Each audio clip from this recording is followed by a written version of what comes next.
Recording in progress.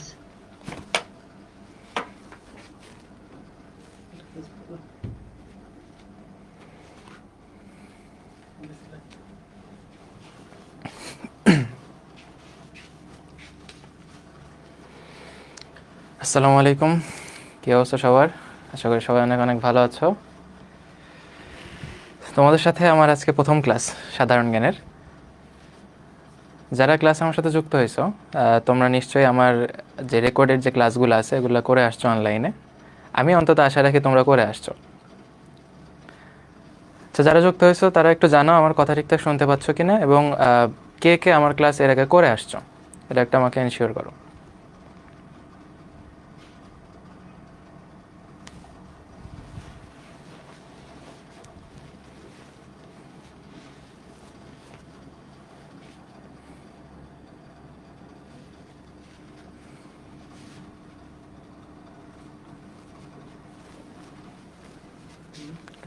Zoom হয় না?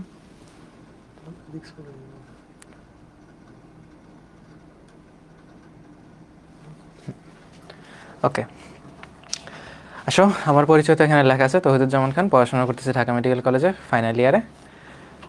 তো আজকে আমরা হচ্ছে একটা রিভিউ ক্লাস নিব। রিভিউ ক্লাস বলতে হচ্ছে আমি একদম শুরু থেকে, মানে ইতিহাসের শুরু থেকে বাংলাদেশের জন্ম মানে হচ্ছে মুক্তিযুদ্ধ পর্যন্ত একটা ওভারভিউ করে যাব। তো তোমরা যারা ক্লাস করছো, আমি আশা রাখি তোমরা এই যে ডিটেলসগুলো আছে ডিটেলসগুলো খুব ভালো মতো পড়ছো। আজকে শুধু একটা ওভারভিউ হবে। তার আগে একটা জিনিস আমাকে একটু বলো তো, তোমরা এই যে সাধারণ জ্ঞান, এই সাধারণ জ্ঞানটা এর আগে কে কতটুকু পড়ছো? ইন্টারমিডিয়েট লাইফে বা ইন্টার লাইফে বা তার আগে সাধারণ জ্ঞানটা তুমি এর আগে কখনো পড়ছিলা? বা তোমার কাছে কি এখনও কঠিন লাগে বা এই জিনিসটা? তোমাদের কাছে যদি এখনও ভয় লাগে যে আসলে আমি সাধারণ জ্ঞান কেমনে পড়বো, বা আমার এটাতে আসলে নাম্বার আসবে কি না, তো এই জিনিসটার জন্য আমি তোমাদেরকে আগে ভয় দূর করে দেবো, ঠিক আছে? প্রথমে দেখো, আমি একটা প্রশ্ন অ্যানালাইসিস একটা ফাঁকা পেজ রাখছি। এই ফাঁকা পেজটাতে তোমাকে আমি দেখাবো যে 15টা প্রশ্ন, মানে সাধারণ জ্ঞান এবং মানবিক বিষয়াবলী যে তোমার 15টা প্রশ্ন আছে, 15টা প্রশ্ন কোথা থেকে আসতেছে, ঠিক আছে? এখন এই জিনিসটা দেখার পরে তোমার আশা করি সাধারণ জ্ঞান নেওয়ার কোনো ধরনের কোনো ভয় থাকবে না। ওকে, তাহলে দেখো, সবার আগে তুমি যদি একটা জিনিস দেখো যে হচ্ছে আমি যে টপিকটা দিয়ে তোমাদের শুরু করছি, ঠিক আছে, প্রাচীন বাংলার ইতিহাস।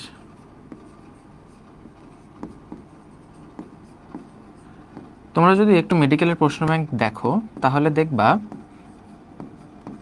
যে প্রত্যেক বছর এই টপিক থেকে কনস্ট্যান্ট প্রশ্ন আসছেই। আচ্ছা, তোমাদের হচ্ছে পরীক্ষা 7 PM থেকে লেখা থাকে, 7 PM থেকে সাধারণত মানে 10টা পর্যন্ত আমি যতদূর জানি দেওয়া থাকে। টাইমটা এক্সটেন্ড করার চেষ্টা করবো আমি, ঠিক আছে, যে তোমরা যাতে 12টা পর্যন্ত পরীক্ষা দিতে পারবো বলে দেবো। ওকে, তো দেখো, প্রাচীন বাংলার ইতিহাস থেকে তোমাদের কিন্তু প্রত্যেক বছর একটা করে প্রশ্ন থাকেই। তো প্রাচীন বাংলার ইতিহাস বলতে তোমার হচ্ছে একদম মৌর্য শাসন থেকে শুরু করে ধাপে ধাপে ধাপে ধাপে তোমার এই যে দেশভাগ ও ভাষা আন্দোলন, মানে 1947-এর আগ পর্যন্ত যে ভারত পাকিস্তান বিভক্ত হইলো, এই পর্যন্ত অংশ থেকে কিন্তু একটা না একটা প্রশ্ন থাকেই, কনস্ট্যান্ট, প্রত্যেকবারই থাকে, মানে এই বছরও থাকবে, কোনো মিস নাই। তাহলে তুমি 10 মার্কের মধ্যে এই জায়গা থেকে একটা প্রশ্ন হুবহু কমন পাবা।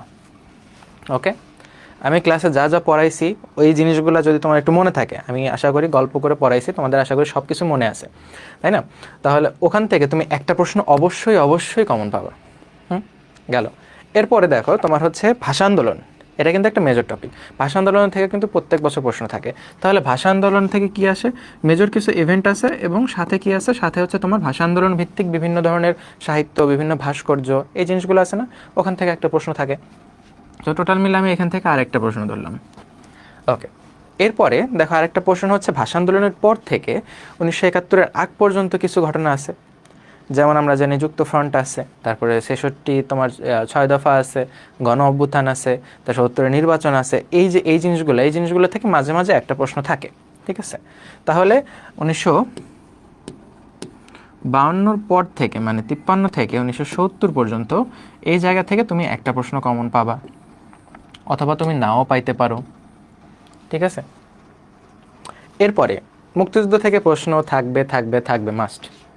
তুমি যত ধরনের জুলাই আন্দোলন হোক বা অন্য যে কোনো আন্দোলন হোক, মুক্তিযুদ্ধকে তুমি কখনোই স্কিপ করতে পারবে না, মুক্তিযুদ্ধ থেকে প্রশ্ন আসবেই। তাহলে মুক্তিযুদ্ধ কিন্তু খুবই খুবই ইম্পর্ট্যান্ট একটা টপিক, এবং মুক্তিযুদ্ধের কিন্তু দুইটা পোর্শন আছে, আমরা যদি মেজর ভাগে ভাগ করি। একটা হচ্ছে মুক্তিযুদ্ধের যে টাইম লাইন অনুযায়ী যে ইভেন্টগুলো আছে, এই ইভেন্টগুলো মানে কবে কী ঘটনা হয়েছে বা কখন কোনটা হচ্ছে, কে স্বাধীন হয়েছে, এরকম একটা পোর্শন। আর একটা পোর্শন থাকে কি তোমার হচ্ছে এই যে স্বাধীন হওয়ার পর কারা তোমার স্বীকৃতি দিছে, তারপরে হচ্ছে আরেকটা ভাগ হচ্ছে তোমার এই যে মুক্তিযুদ্ধ ভিত্তিক যে সাহিত্যগুলো আছে, চলচ্চিত্র আছে, উপন্যাস আছে, ভাস্কর্য আছে, এই জিনিসগুলো। তাহলে এই দুইটা পোর্শন থেকে তুমি দেখবা প্রত্যেক বছর মুক্তিযুদ্ধ থেকে একাধিক প্রশ্ন থাকে। তাহলে আমরাও আশা রাখতেছি এইবার 1971 বা মুক্তিযুদ্ধ থেকে তোমার কমপক্ষে 2টা প্রশ্ন থাকবে অথবা একটা থাকবে, 0 হবে না। ঠিক আছে, একটা না একটা প্রশ্ন থাকবেই। ওকে, তাহলে এই পর্যন্ত আমরা পড়লাম। এরপরে আরেকটা প্রশ্ন হচ্ছে বাংলাদেশ বিষয়াবলী। বাংলাদেশ বিষয়াবলীর মধ্যে অনেক অনেক কিছু আছে। বাংলাদেশ বিষয়াবলীর মধ্যে আছে বাংলাদেশ পরিচিতি একটা পোর্শন, তারপরে আছে হচ্ছে তোমার বাংলাদেশের যে অভ্যন্তরীণ সংবিধান, তারপর বিভিন্ন উপজাতি, এই জিনিসগুলা। ঠিক আছে, তারপর বাংলাদেশের কী কী বিখ্যাত আছে, বিখ্যাত অঞ্চল, বিখ্যাত ব্যক্তি, এই জিনিসগুলা। এগুলা থেকে কিন্তু প্রত্যেক বছর একটা না একটা প্রশ্ন থাকে। ঠিক আছে, তাহলে বাংলাদেশ পরিচিতি আমি ধরবো। ঠিক আছে, পরিচিতি মানে তুমি বাংলাদেশের উত্তর দক্ষিণ এই জিনিসগুলো সম্পর্কে, সংবিধান সম্পর্কে কতটুকু জানো, ওখান থেকে তোমার একটা প্রশ্ন থাকবে। তারপরে বাংলাদেশের তোমার আর যা যা আছে, যে বিখ্যাত জিনিসপত্র, তারপরে হচ্ছে বাংলাদেশের যে বিষয়গুলো আছে তোমার হচ্ছে কিছু সাংবিধানিক বিষয়, তারপরে হচ্ছে তোমার কিছু বিখ্যাত বিষয়, অনেক অনেক জিনিস আছে না। এই যে বাংলাদেশের বিভিন্ন বিখ্যাত স্থান আছে, কোনটার অবস্থান কোথায়, কোন স্থাপনার অবস্থান কোথায়, তারপরে ধরো এই যে কিছুদিন আগে প্রশ্ন আসছিল তোমার 100 টাকার উপর কোন নোট, মানে 100 টাকার উপর কোন মসজিদের ছবি। তো এই যে এই টাইপের যে বাংলাদেশ বিষয়ের যে প্রশ্নগুলো আছে, বিভিন্ন বিখ্যাত স্থান আছে, স্থাপনা আছে, এই জিনিসগুলো থেকে কিন্তু একটা প্রশ্ন আসবে, তাই না? তাহলে আমি ধরলাম স্থাপনা থেকে একটা প্রশ্ন। ঠিক আছে, তাহলে দেখো তো এখন পর্যন্ত আমরা কয়টা প্রশ্ন পাইছি। এখন পর্যন্ত দেখো আমরা পাইছি 1 2 3 4 5 6 7, 7টা প্রশ্ন আমরা পেয়ে গেছি। যদি এখান থেকে একটা আসে তাহলে 6টা, যদি এখান থেকে নাই আসে তাও আমরা 5টা প্রশ্ন কিন্তু পাইছি। দেখো 5টা প্রশ্ন কিন্তু আমরা হুবহু কমন পাইলাম। ওকে, এরপরে দেখো তুমি যেহেতু মেডিকেল ভর্তি পরীক্ষা দিতে যাচ্ছ, তুমি যদি খেয়াল করো গত 4 থেকে 5 বছরের প্রশ্ন, ওখানে তুমি দেখবা যে বাংলাদেশের যে স্বাস্থ্য বিষয়ক যে জিনিসগুলো আছে, এই স্বাস্থ্য সংক্রান্ত প্রশ্ন থেকে কিন্তু প্রত্যেক বছর একটা না একটা প্রশ্ন আসতেছে। মাঝে মাঝে কখনো ওষুধ নীতি আসছে, তারপরে যে ঢাকা মেডিকেল কলেজের প্রতিষ্ঠা আসছে। তাহলে দেখো তোমার স্বাস্থ্য রিলেটেড কিন্তু কিছু না কিছু প্রশ্ন থাকে। তারপর কালাজ্বর নিধন বা নির্মূল এরকম জিনিস কিন্তু প্রশ্ন আসছে, ইপিআইভুক্ত টিকা। তাহলে এই যে স্বাস্থ্য সংক্রান্ত কিন্তু একটা প্রশ্ন থাকবে। ঠিক আছে, তাহলে দেখো আমি কয়টা প্রশ্ন পাইলাম, 1 2 3 4 5 6 7 8। ওকে, এবার এবার আর একটা জিনিস, সেটা হচ্ছে তোমার রিসেন্ট ইস্যু।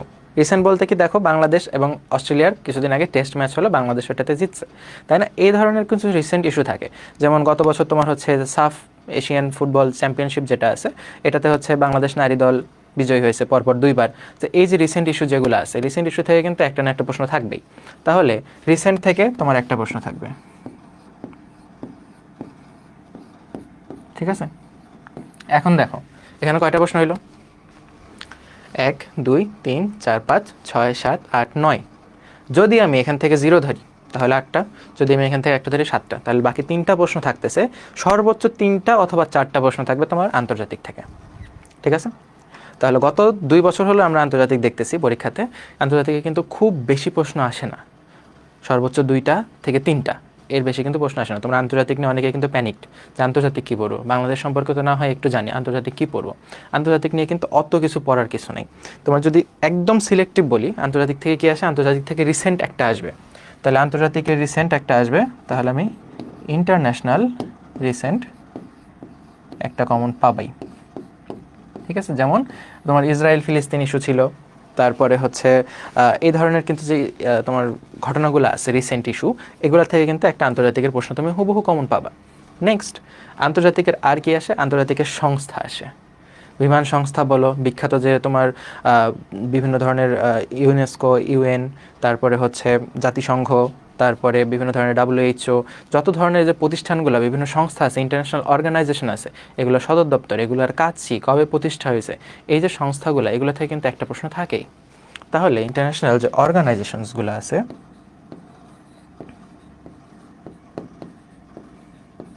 ঠিক আছে, এই অর্গানাইজেশন থেকে তুমি একটা প্রশ্ন কমন পাবা। ওকে, এরপরে আর কি আর আছে হচ্ছে তোমার বিশ্বের যা কিছু, বিশ্ব সম্পর্কে তুমি কতটুকু জানো, মহাদেশ কয়টা, মহাসাগর কয়টা, কোন বিখ্যাত স্থানটার অবস্থান কোথায়, তারপর হতে পারে এই দেশের উপনাম কি, এই দেশের তোমার মুদ্রার নাম কি, এই ধরনের যে প্রশ্নগুলো আছে এগুলো হচ্ছে মাঝে মাঝে দেয়, এগুলোর কোনো সিকোয়েন্স হয় না, এগুলো তোমার দেখা যাচ্ছে 3-4 বছর পর একবার হচ্ছে। সো এগুলোর জন্য আমরা পড়বো না, এগুলোর জন্য অবশ্যই পড়বো। তোমাদের টপিকগুলোর মধ্যে দেখবা এই সবগুলো টপিক আমি কভার করে দিছি তোমাদের জন্য, তোমরা সব ক্লাস আর্কাইভে পেয়ে যাবা। ঠিক আছে, তাহলে ওই যে জিনিসগুলো আছে আদার্স, ঠিক আছে, এই আদার্স থেকে তোমার হচ্ছে একটা প্রশ্ন। দেখো তুমি জিকেতে 10-এ 10 কমপ্লিট করতে পারলে না এখানে, তোমাদেরকে আর কোনো ভয় আছে? তাহলে জিকেতে তোমার হচ্ছে 10-এ 10। এরপর আসো মানবিক গুণাবলী। মানবিক গুণাবলী যেটা আছে, তোমরা যদি গত বছরের প্রশ্নটা দেখো, এটা কিন্তু গত বছর থেকে অ্যাড হয়েছে, তো গত বছরের প্রশ্নটা যদি দেখো তাহলে দেখবা ওখানে আছে হচ্ছে 2 ভাইয়ের মধ্যে ঝগড়া হয়েছে, বিরোধ নিষ্পত্তি, তারপর একজন পরীক্ষা খারাপ করছে, তার মেন্টাল অবস্থা, তার মানে একজন মেন্টাল ইলনেস, মেন্টাল হেলথ, এই জিনিসটা কিন্তু খুবই মেজর একটা ইস্যু। তো তোমরা একটু চেষ্টা করবা যে হচ্ছে মেন্টাল হেলথ নিয়ে একজন আরেকজনের সাথে কীভাবে মানে ডিল করতে হয়, এই জিনিসগুলো আমি তোমাদের পড়াই দিব, কোনো টেনশন নাই। ঠিক আছে, তাই যে মেন্টাল ইস্যু, তারপরে হচ্ছে মেডিকেল এথিক্স, তুমি যে মেডিকেলে যাচ্ছ, মেডিকেলে তোমার এথিক্সটা কেমন হওয়া উচিত, তোমার পেশেন্টের সাথে কী বিহেভিয়ার হওয়া উচিত, তোমার নিজের প্রতি কী বিহেভিয়ার হওয়া উচিত, তুমি নিজের যত্ন নিচ্ছ কি না, তারপরে তোমার দেশের প্রতি কী লায়াবিলিটিস আছে, এই জিনিসগুলো কিন্তু তোমার জানা থাকতে হবে। ঠিক আছে, এগুলো হচ্ছে তোমার এই মানবিক গুণাবলীর মধ্যে। তার সাথে তোমার কিছু যদি ইনকেস যদি তোমার আইকিউ রিলেটেড কোনো প্রশ্ন দেয়, যদি তোমার মানসিক দক্ষতা টাইপের প্রশ্ন দেয়, এগুলোর জন্য আমরা প্রিপেয়ার থাকবো, এগুলোর জন্য দেখবা তোমাদের রুটিনে ক্লাস আছে।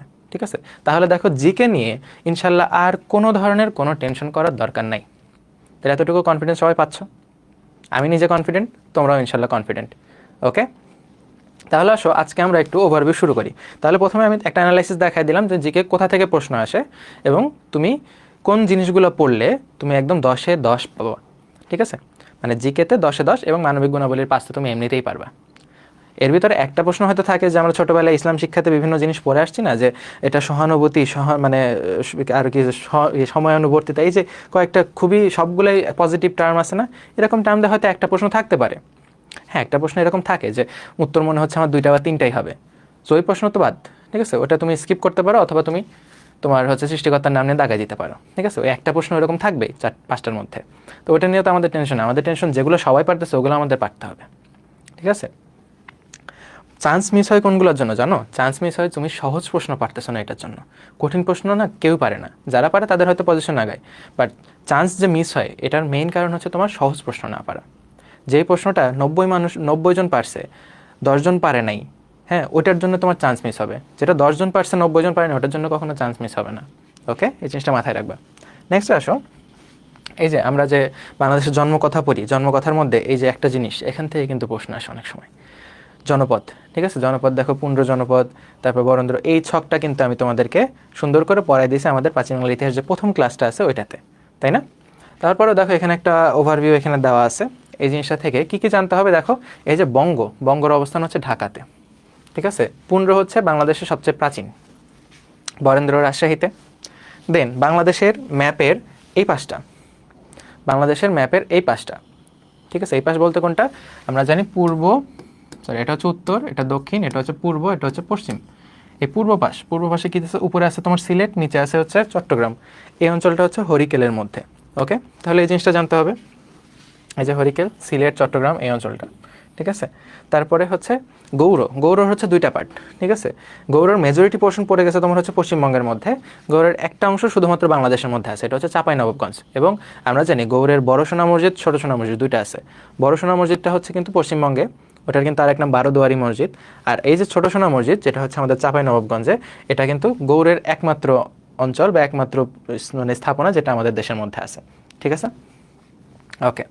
তারপরে দেখো এখানে অনেক কিছু লেখা আছে, এই জিনিসগুলো আমাদের খুব একটা দরকার নেই। দরকার আছে অবশ্যই, তুমি যখন এই যে ছোটো টপিকটা পড়বে, টপিক বেস যখন পড়বো, পরীক্ষার জন্য প্রিপারেশন নিবা, তখন কিন্তু এই ক্লাসগুলো খুব মনোযোগ দিয়ে করবে। এবং এখন আমি শুধুমাত্র একটা ওভারভিউ দিচ্ছি, এখান থেকে এই জিনিসগুলো তোমাকে একটু রিভিউ করাই দিচ্ছি, রিকল করাই দিচ্ছি, যাতে তোমার এই জিনিসগুলো মনে থাকে। নেক্সট আস হচ্ছে, দেখো আমি একটা সুন্দর চার্ট বানিয়ে দিচ্ছি তোমাদের জন্য। ঠিক আছে, এই চার্টগুলা তোমরা খাতায় তুলে রাখতে পারো, অথবা আমি তো তোমাদেরকে স্লাইডটা দিয়েই দিব, এগুলো দেখে তোমরা এখানে নোট করে নিতে পারো। দেখো এখানে কিন্তু সুন্দর একটা টাইম লাইন আছে, তোমরা প্রত্যেকে এই জিনিসটা খাতায় লেখার ট্রাই করো, ঠিক আছে? তাহলে দেখবা এই জিনিসটা তোমার আর গোলমাল হবে না, ঠিক আছে? আমরা যখন প্রাচীন বাংলার ইতিহাস পড়ি তখন কিন্তু শাসনকালের একটা টাইম লাইন পড়ি আমরা, ঠিক আছে? একটা সিরিয়াল আছে। তুমি যে কোনো বই থেকে পড়তে যাবা তখন কিন্তু তোমার মাঝে মাঝে গোলমাল লাগতে পারে। এখন আমার কাজ হচ্ছে, আমি একজন ইনস্ট্রাক্টর হিসেবে আমার কাজ হবে তোমাকে ইনস্ট্রাকশন দেওয়া, মানে আমি তোমাকে জিনিসটা সহজ করে দিব, তারপরে তুমি বিভিন্ন জায়গা থেকে ওটা পড়বা, তারপরে দেখবা তোমার কাছে জিনিসটা অনেক পানির মতো সহজ লাগতেছে। তার মানে আমার কাজ হচ্ছে তোমাকে পড়াটা সহজ করে দেওয়া, ঠিক আছে? আমি তোমাকে সহজ করার জন্য যা যা করা লাগে এখানে দেখো আমি একটা ছোট্ট চেষ্টা করছি। এখানে দেখো প্রথমে আমি যে শাসনকালের টাইম লাইন আছে, এই টাইম লাইনটাতে আমি সর্বপ্রথমে দিয়েছি হচ্ছে মৌর্য শাসন।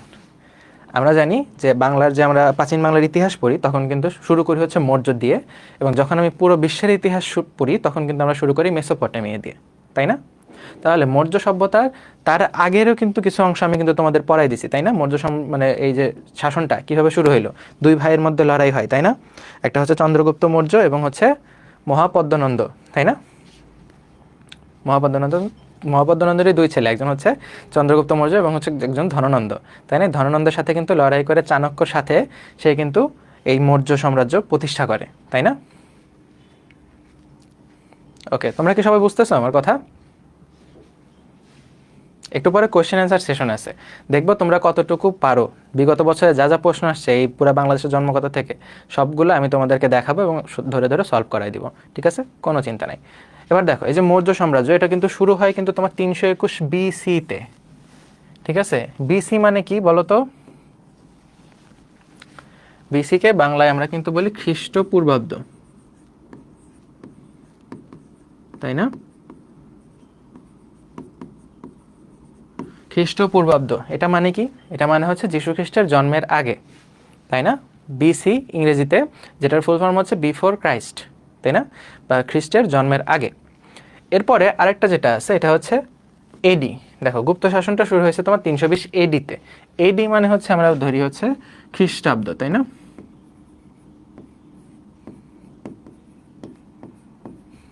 এখন প্রশ্ন হচ্ছে খ্রিস্টপূর্বাব্দ বা বিসি, বিসির ফুল ফর্ম তোমরা সবাই জানো, বাট এডির ফুল ফর্ম কি বলো তো? ইয়েস, যারা যারা ক্লাস করছো বলতে পারতেছো, তাই না? এডি মানে আমাদের সবার একটা ভুল ধারণা যে এডি মানে হচ্ছে মনে হয় আফটার ডেথ। ডেথ তো না, খ্রিস্টাব্দ মানে খ্রিস্টের জন্মের সাথে থেকেই তোমার এই খ্রিস্টাব্দটা শুরু হয়েছে, তাই না? তাহলে খ্রিস্ট যখন থেকে পৃথিবীতে ডমিনেট করতেছে দেন তখন থেকে তোমার এই খ্রিস্টাব্দটা শুরু, তাই না? অ্যানো ডমিনি, এডি মানে হচ্ছে অ্যানো ডমিনি, ঠিক আছে? এবার দেখো মৌর্য শাসন, মৌর্য শাসন শুরু হয় চন্দ্রগুপ্ত মৌর্যের হাত ধরে এবং তাকে হেল্প করে হচ্ছে চাণক্য। ওকে, চাণক্যর একটা বিখ্যাত বই আছে, তাই না? অর্থশাস্ত্র, তাই না? 15 খণ্ডের একটা বই। এরপরে তোমার হচ্ছে আসে হচ্ছে গুপ্ত বংশ। গুপ্ত বংশের শ্রেষ্ঠ শাসক হচ্ছে সমুদ্রগুপ্ত, তাই না? তাকে কিন্তু আমরা নেপোলিয়ন নামেও জানতাম। সমুদ্রের সাথে নেপোলিয়নের একটা সম্পর্ক আছে, কারণ নেপোলিয়নকে নির্বাসিত করা হয়েছিল কিন্তু আটলান্টিক মহাসাগরের সেন্ট হেলেনা দ্বীপে। তার মানে তাকে যে নির্বাসন করা হয়েছে এটা কিন্তু একটা সাগরের মধ্যে, এবং সমুদ্রগুপ্তকে বলা হচ্ছে তোমার নেপোলিয়ন।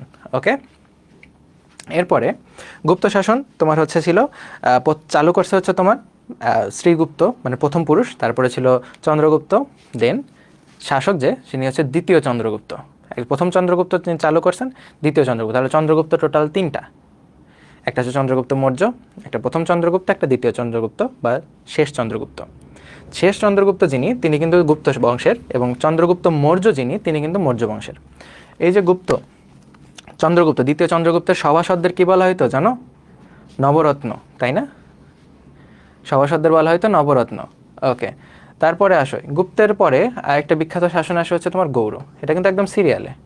গুপ্তের পরে আসে হচ্ছে গৌড়। এই যে আমরা পড়তেছি না গৌড়ের ছোট সোনা মসজিদ, গৌড়ের বড় সোনা মসজিদ, এই যে গৌড় অঞ্চল, তার মানে কোথায়? আমাদের যে পশ্চিমবঙ্গের আশেপাশে, তাই না? এই অঞ্চলটাতে, এই যে গৌড় অঞ্চলটাতে তোমার হচ্ছে একজন বিখ্যাত রাজা ছিল যাকে বলা হতো রাজাধিরাজ। কে বলতো? গৌড়ের রাজা শশাঙ্ক, তাই না? গৌড়ের রাজা শশাঙ্ক, রাজাধিরাজ মানে তিনি আশেপাশে যতগুলো অঞ্চল আছে সবগুলোকে দখল করে নিয়ে একটা শান্তি সুখের সমৃদ্ধ একটা রাজ্য গঠন করছিলেন, যেটা হচ্ছে গৌড় নামে পরিচিত, ঠিক আছে? এই গৌড়ের রাজা হচ্ছে শশাঙ্ক। এই শশাঙ্ক তোমার কি করছিল পরে? শশাঙ্ক যখন মারা যায়, মারা যাওয়ার পরে কিন্তু তোমার এই যে বড় একটা অঞ্চল, এই অঞ্চলে কিন্তু একটা ক্রাইসিস শুরু হয়। তখন কিন্তু একজন প্রপার শাসক, শশাঙ্কের মতো শাসক পাওয়া যাচ্ছিল না। তখন কি হয়েছে, তখন হচ্ছে একটা মানে তোমার বিশৃঙ্খলার মতো একটা অবস্থা তৈরি হয়েছিল, যেই অবস্থাটার নাম হচ্ছে আমরা ইতিহাসে মাচ্ছর ন্যায় নামে জানি। ঠিক আছে, রাজা শশাঙ্কের মৃত্যুর পর এবং পাল বংশ শুরুর আগে তোমার সপ্তম এবং অষ্টম শতক যেটা আছে, দেখো এই যে 606 এবং এখানে দেখো 656, তার মানে এটা অলমোস্ট হচ্ছে 637 বা এই সালের দিকে শশাঙ্ক যখন মারা যায়, তারপরে এই অঞ্চলটাতে বিশৃঙ্খলা তৈরি হয়, একজন আর একজনকে দখল করতে থাকে। তাহলে একটা পুকুরের মধ্যে একটা বড় মাছ যখন একটা ছোট মাছকে খাইতে থাকে, তখন কিন্তু এই জিনিসটাকে বলা হয় মাৎস্যন্যায়। এই যে কথাটা কিন্তু ওখান থেকে আসে, মাৎস্য মানে কি মৎস্য না? তাহলে যে মাৎস্যন্যায় মানে কি, বড় বড় যে রাজ্যগুলো আছে সবাই নিজেদের সাথে যুদ্ধে লিপ্ত, যে যাকে পারতেছে দখল করছে, একটা বিশৃঙ্খল অবস্থা। এই অবস্থাটা চলে হচ্ছে রাজা শশাঙ্কের মৃত্যুর পর। ঠিক আছে, এই যে এখানে গুপ্ত বংশের মধ্যে কিন্তু আরেকটা জিনিস আছে, সম্রাট অশোকের কাহিনী আছে, তাই না? এই সব কিছু কিন্তু আমি তোমাদের ওই ক্লাসে বলে আসছি। এবার দেখো যে মাৎস্যন্যায়ের পরে শুরু হয় তোমার পাল বংশ, এবং আমরা জানি পাল বংশ হচ্ছে সবচেয়ে দীর্ঘকাল শাসন করা একটা বংশ, তাই না? প্রায় 400 বছরের ইতিহাস তাদের। এই 700 থেকে শুরু করে তোমার 756 থেকে শুরু করে একদম 1200 পর্যন্ত, তাই না? আমরা জানি 1200 না 1100 পর্যন্ত, ঠিক আছে, এরকম। তো 700 থেকে 1100 মানে অলমোস্ট 4 বছরের মতো, প্রায় 400 বছরের ইতিহাস। এরপরে আসে হচ্ছে তোমার সেনরা। সেনরা হচ্ছে হিন্দু, পালরা ছিল হচ্ছে কি বৌদ্ধ। এবং পালদের যে বিভিন্ন উপাসনালয়, বিভিন্ন ধরনের কেন্দ্র ছিল, এগুলো কিন্তু আমরা যে বৌদ্ধ বিহার নামে এখন যে জায়গাগুলো পাই, এগুলো কিন্তু সব পালদের আমলে বানানো, তাই না? রাজা ধর্মপালের আমলে বানানো ছিল তোমার পাহাড়পুর, তাই না? তোমার একটু রেসপন্স করো, যারা যারা ক্লাস করছো তারা একটু রেসপন্স করো। ইতিহাস কঠিন না কিন্তু, তুমি যদি একটু গল্প করে পড়তে পারো, ইতিহাস কিন্তু অনেক সহজ। ঠিক আছে, পালরা ছিল হচ্ছে বৌদ্ধ ধর্মাবলম্বী। পালদের সময় কি হয়েছিল, পালদের সময় এক ধরনের সাহিত্য রচনা করা হতো, যেটাকে কি বলা হতো বলো তো? চর্যাপদ। পালদের সময় যে সাহিত্যগুলো রচনা করা হতো ওগুলোকে বলা হতো কি? চর্যাপদ। চর্যাপদের যারা কবি ছিল তাদেরকে কি বলা হতো বলো তো? তোমরা কিন্তু ছোট্টবেলায় এগুলো পড়ছো বাংলা ব্যাকরণের মধ্যে, ছোট্টবেলায় না বড়বেলায়ও পড়ছো, তোমার বাংলা ব্যাকরণ ছিল না এসএসসিতে, তোমরা কিন্তু ওখানেও পড়ছো। চর্যাপদের মধ্যে লুই পা, কানহো পা, পা নামে যারা ছিল তাদেরকে হচ্ছে চর্যাপদের কবি বলা হতো না? ওকে, নেক্সট আসা হচ্ছে সেন। সেনরা ছিল হচ্ছে হিন্দু, এবং এই হিন্দুদের মধ্যে আরও কয়েকজন বিখ্যাত বিখ্যাত সেন ছিল, বিজয় সেন, লক্ষণ সেন, বল্লাল সেন, তাই না? এর ভিতরে বল্লাল সেন নামটা একটু ইম্পর্টেন্ট, কারণ কি তিনি এবং এই লক্ষণ সেন ছিল হচ্ছে শেষ প্রতাপশালী রাজা। প্রতাপশালী মানে কি, তারপরে কি সেন বংশ ছিল না? সেন বংশ ছিল, বাট প্রতাপশালী ছিল না, ছোট ছোট অঞ্চলের হয়তো শাসন করতেছিল, এরকম পুরো অঞ্চল জুড়ে শাসন করতেছিল না। সো এই লক্ষণ সেন কার হাতে পরাজয় করে, এটা কিন্তু গত বছরের পরীক্ষাতে আসছে, তাই না? লক্ষণ সেন কার হাতে পরাজয় বরণ করে বলো তো? ইখতিয়ার উদ্দিন মোহাম্মদ বিন বখতিয়ার খলজি, তাই না? এবং তারপরে শুরু হয় তোমার আসলে এই দিল্লি সালতানাত, এই দিল্লি অঞ্চলটা পুরাটা ধরে, এবং দিল্লি সালতানাত গঠন হয় তোমার 1204 সালে, তাই না? মনে পড়তেছে একটু? যারা যারা ক্লাস করছে তাদের জন্য এই জিনিসটা এখন কিন্তু মাথার ভিতরে একটু রিক্যাপ হচ্ছে, যে আমি আসলে কোথায় পড়ছিলাম, কিভাবে। আমি কিন্তু সব কিছু এখানে বলতেছি না, সব কিছু কভার করা সম্ভব না, কারণ আমি যে 4টা তোমার হচ্ছে প্রাচীন বাংলার ইতিহাসের উপরে ক্লাস নিয়েছি, এগুলো তুমি যদি যোগ করো তাহলে টোটাল মিলায় তোমার 2 থেকে 2.5 ঘন্টার উপরে চলে যাবে, তাই না? আমি শুধুমাত্র একটা ওভারভিউ দিচ্ছি। এরপরে দেখো দিল্লি সালতানাত কিন্তু অনেক দিন চলতে থাকে। এর মাঝখানে কি হয়, একটা অঞ্চল, এই যে বাংলা অঞ্চলটা যে আছে, তারা দিল্লি সালতানাত থেকে বের হয়ে আসে। এ দেখো এখানে একটা তীর চিহ্ন বাইরের দিকে চলে গেছে, তারা হচ্ছে সুলতানি, স্বাধীন সুলতানি শাসন, এটা এই যে বাংলা অঞ্চলটাতে চলে। ঠিক আছে, তারা 1338 সালে এই অঞ্চল থেকে বের হয়ে আসে। স্বাধীন সুলতানির মধ্যে আবার অন্য একটা দল আক্রমণ করে, যারা হচ্ছে আফগান। এই আফগান শাসকরা এখানে দখল করে। আফগানদের মধ্যে শ্রেষ্ঠ শাসক ছিল হচ্ছে শেরশাহ, তিনি গ্র্যান্ড ট্রাঙ্ক রোড নির্মাণ করেন, তাই না? এরপরে দেখো এই দিল্লি সালতানাতের তোমার বংশ ছিল হচ্ছে 5টা, তাই না? দাস বা মামলুক বংশ, খলজি বংশ, তুঘলক বংশ, সৈয়দ বংশ, লোদি বংশ, এই 5টা বংশ। এর মধ্যে সর্বশেষ বংশ কোনটা? লোদি বংশ। আমার নাম তৌহিদুজ্জামান খান লোদি, ঠিক আছে? এই যে লোদি বংশ হচ্ছে সর্বশেষ বংশটা। এই বংশের একজন শাসক নাম কি? ইব্রাহিম লোদি। ইব্রাহিম লোদি কার হাতে পরাজয় বরণ করে? ইব্রাহিম লোদি পরাজয় বরণ করে হচ্ছে তোমার মুঘলদের প্রথম শাসক নাম কি? জহিরুদ্দিন মোহাম্মদ বাবর, তাই না? বাবরের হাতে যখন তিনি পরাজয় বরণ করেন, তারপরে কিন্তু দিল্লি সালতানাতের পতন ঘটে। দিল্লি সালতানাত থেকে আরেকটা ইম্পর্টেন্ট তথ্য যেটা তোমাদের জানতে হবে, দিল্লির সিংহাসনে আরোহণকারী প্রথম নারী কে? দেখি কে কে পারো। দিল্লির সিংহাসনে অধিগ্রহণকারী প্রথম নারী শাসক কে?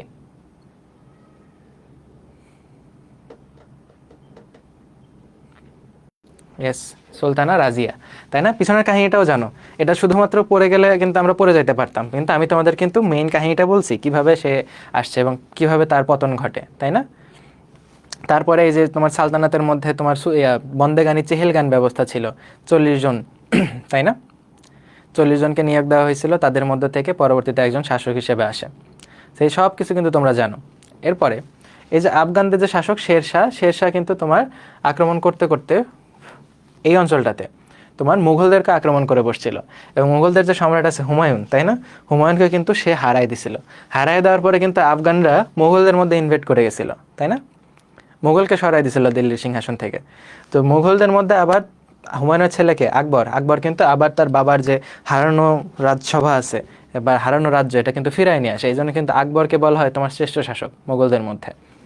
ওকে, তাহলে দেখো আফগানি কিন্তু মুঘলদের মধ্যে ঢুকছিল, এবং পরবর্তীতে মুঘলও কিন্তু চলতে থাকে, কারণ আকবর এসে আবার কিন্তু এটাকে অ্যাটাক করে নিয়ে নেয়। এই যে তোমার এটা চলতে চলতে হঠাৎ করে এই একটা অঞ্চল ছিল যাদেরকে মুঘল কখনো ধরতে পারে নাই, তারা হচ্ছে বারো ভূঁইয়া। বারো ভূঁইয়াদের অবস্থান কোথায়? বারো ভূঁইয়াদের অবস্থান হচ্ছে এখন সোনারগাঁও পানামনগর যে জায়গাটা আছে, এটা হচ্ছে তোমার বারো ভূঁইয়াদের অবস্থান। লিডার কে ছিল? লিডার ছিল ঈসা খাঁ এবং তার ছেলে মুসা খাঁ। যখন ঈসা খাঁ মারা গেল, মারা যাওয়ার পরে মুসা খাঁ দেখলো যে না, আমি তো এই যে মুঘল তো পুরো এলাকায় দখল করে নিছি, আমরা এই এলাকা নিয়ে আসলে খুব বেশি সুবিধা করতে পারবো না। দেন তোমার 1610 সালে এই দেখো বারো ভূঁইয়াদের আত্মসমর্পণ ঘটে তোমার মুঘলদের হাতে। ঠিক আছে, মুঘলদের তখন একটা সিস্টেম ছিল, অনেকগুলো এলাকা দখল করছে না, সবগুলো এলাকাকে ছোট্ট ছোট্ট সুবাতে ভাগ করতো, ছোট্ট ছোট্ট অঞ্চল। যেমন আমাদের দেশে এখন এই যে ছোট্ট ছোট্ট অঞ্চল কি জেলা আছে, প্রথমে বিভাগ, তারপরে জেলা, তারপর উপজেলা, এরকম ছোট ছোট ভাগ আছে না? তো তারা যে অঞ্চলগুলো ভাগ করতো ওগুলোর নাম দিয়েছিল হচ্ছে সুবা। এই প্রত্যেকটা সুবার যে শাসক আছে তাদের নাম দিয়েছিল হচ্ছে সুবেদার বা সুবাদার। তাহলে এই যে সুবা যে আছে, বাংলা যে সুবা ছিল তখনকার সুবাদার ছিল হচ্ছে তোমার ইসলাম খান। তাহলে এই যে মানে বারো ভূঁইয়াদের যে লিডার মুসা খাঁ, সে হচ্ছে ইসলাম খানের হাতে আত্মসমর্পণ করে, অ্যান্ড তখন কিন্তু বারো ভূঁইয়াও মুঘলদের আন্ডারে চলে আসে। তার মানে দেখো পুরা টাইম লাইনটাতে এই জায়গাতে একটু তোমার ছড়াই গেছিলো, তাই না? তারপরে আলটিমেটলি মুঘলরা এসে কিন্তু এক করে ফেলছে। এটা কিন্তু 1610 সালে। তো 1610 সালে সর্বপ্রথম এই বারো ভূঁইয়ারা কিন্তু আত্মসমর্পণ করে ফেলে এবং মুঘলদের আন্ডারে চলে আসে। সুবেদার ছিল ইসলাম খান। তো ইসলাম খান কী করলো, এই অঞ্চলটাকে বাংলার রাজধানী করে দিল। ঠিক আছে, তাহলে বাংলার রাজধানী প্রথমবারের মতো হয় ঢাকা, এবং ঢাকার নাম কিন্তু তখন ঢাকা ছিল না, কারণ যখন ইসলাম খান এখানে, তখন তার লিডার, সুপ্রিম লিডার, মুঘলদের সম্রাট কে ছিল? ছিল জাহাঙ্গীর। তাহলে লিডারকে খুশি করতে হবে, লিডারকে খুশি করার জন্য ইসলাম খান ঢাকার নাম দিল কি? জাহাঙ্গীরনগর। ঠিক আছে, তাহলে ঢাকা সর্বপ্রথম রাজধানী হয়েছে 1610 সালে। ওকে, এবং ঢাকা মোট রাজধানী হয়েছে এখন পর্যন্ত 5বার। ঠিক আছে, এই জিনিসগুলো কিন্তু সব কিছু আমি তোমাদের বিস্তারিত পড়াই দিছি।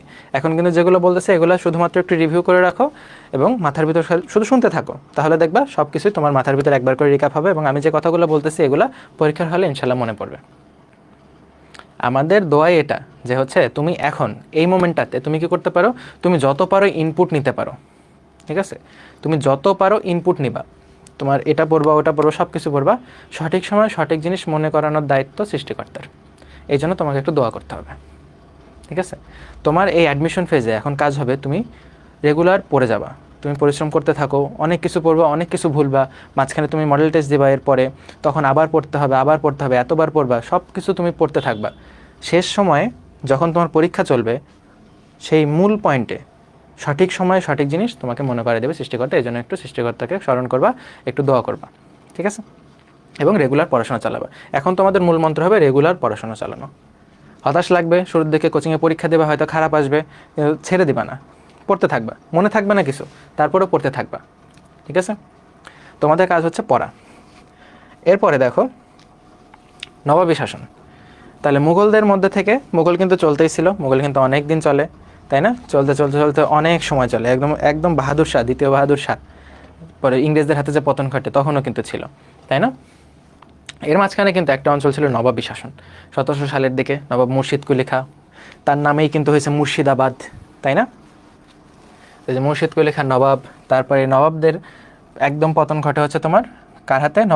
বাংলার শেষ স্বাধীন নবাবকে, নবাব সিরাজউদ্দৌলা। সিরাজউদ্দৌলা কার হাতে পতন ঘটে? লর্ড ক্লাইভের হাতে, তাই না? 1757 সালে কি যুদ্ধ হয় বলো তো? পলাশির যুদ্ধ। পলাশির যুদ্ধে নবাব সিরাজউদ্দৌলা হেরে যায়, হেরে যাওয়ার পরে তার যে তার সাথে যারা বিশ্বাসঘাতকতা করছিল তাদের কিন্তু বিভিন্ন রকম পরিণতি হয়, তাই না? লর্ড ক্লাইভ কিন্তু পরে তার যে গ্লানি আছে, তিনি যে হচ্ছে একটা অপরাধ বোধে ভুগতেছিলেন, পরবর্তীতে কিন্তু নিজের গলায় নিজেই ছুরি, মানে এই যে খুর আছে না যেগুলোতে শেভ করে, এই খুর লাগায় চালায় কিন্তু তিনি মৃত্যুবরণ করেন, সুইসাইড করেন। এরকম কিন্তু প্রত্যেকেই স্বাভাবিক মৃত্যুবরণ করেন নাই যারা নবাবের সাথে তোমার গাদ্দারি করছিল, তাই না?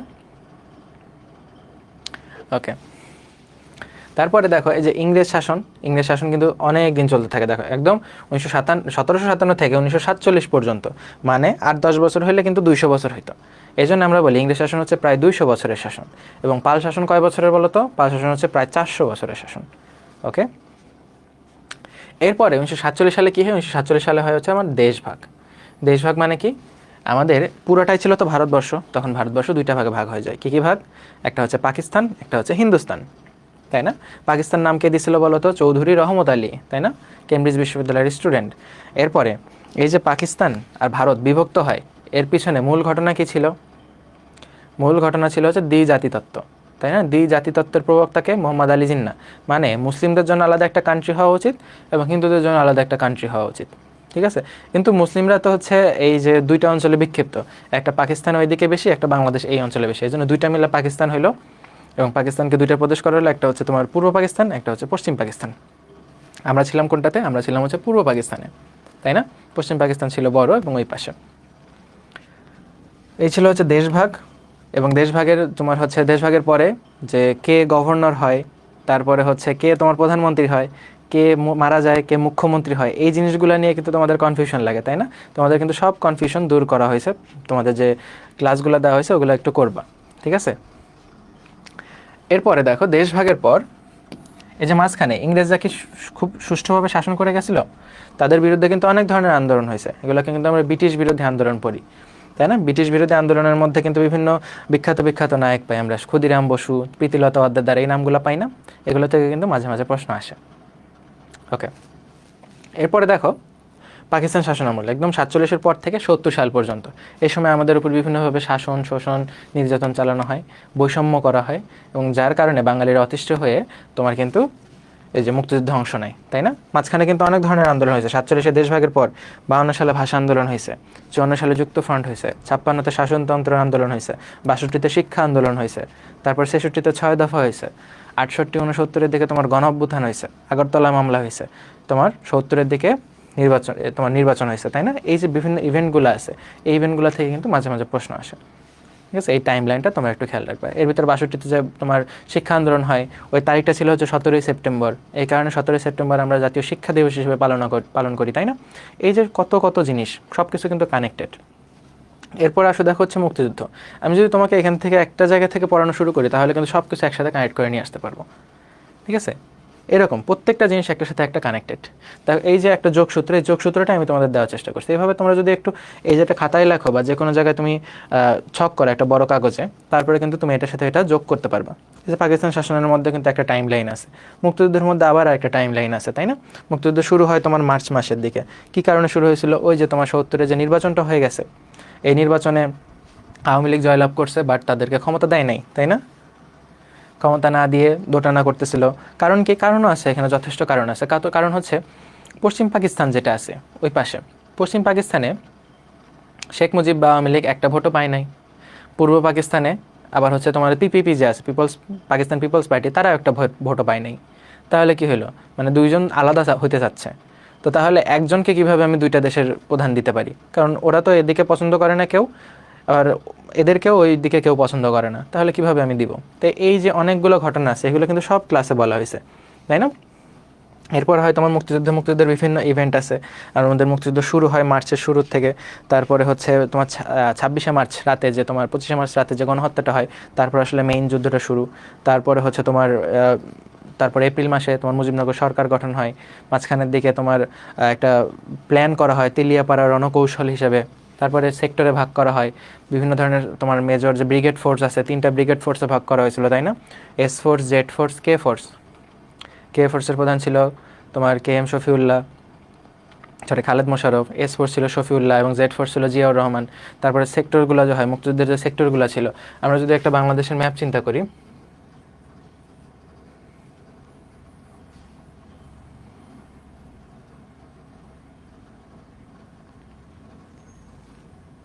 ঠিক আছে, এটা যদি ধরো একটা বাংলাদেশের ম্যাপ হয়, এই ম্যাপের তোমার হচ্ছে সেক্টরগুলো কীভাবে শুরু হয়েছিল জানো? এই যে এটা হচ্ছে 1 নম্বর সেক্টর, তারপরে এখানে ছিল হচ্ছে 2 নম্বর সেক্টর, এখানে 3 ছিল, 4 ছিল, তারপরে 5 ছিল, 6, 7, 8, 9, ঠিক আছে, এরকম হয়ে গেছে।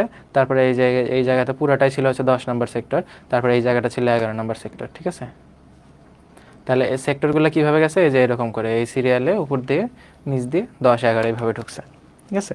তাহলে এই যে বাংলাদেশের ম্যাপ সম্পর্কে যদি তোমার আইডিয়া থাকে তাহলে তুমি উত্তর করতে পারবে 1 নম্বর সেক্টর হচ্ছে চট্টগ্রাম, তাই না?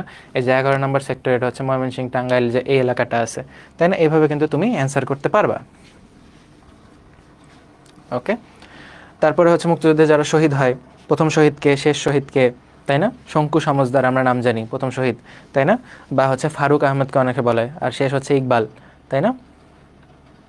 তাহলে এই যে তারপর মাঝখানে বিভিন্ন তোমার নারীরা অবদান রাখছে, প্রজাতিরা অবদান রাখছে, বিদেশিরা অবদান রাখছে, প্রত্যেকের অবদান আছে।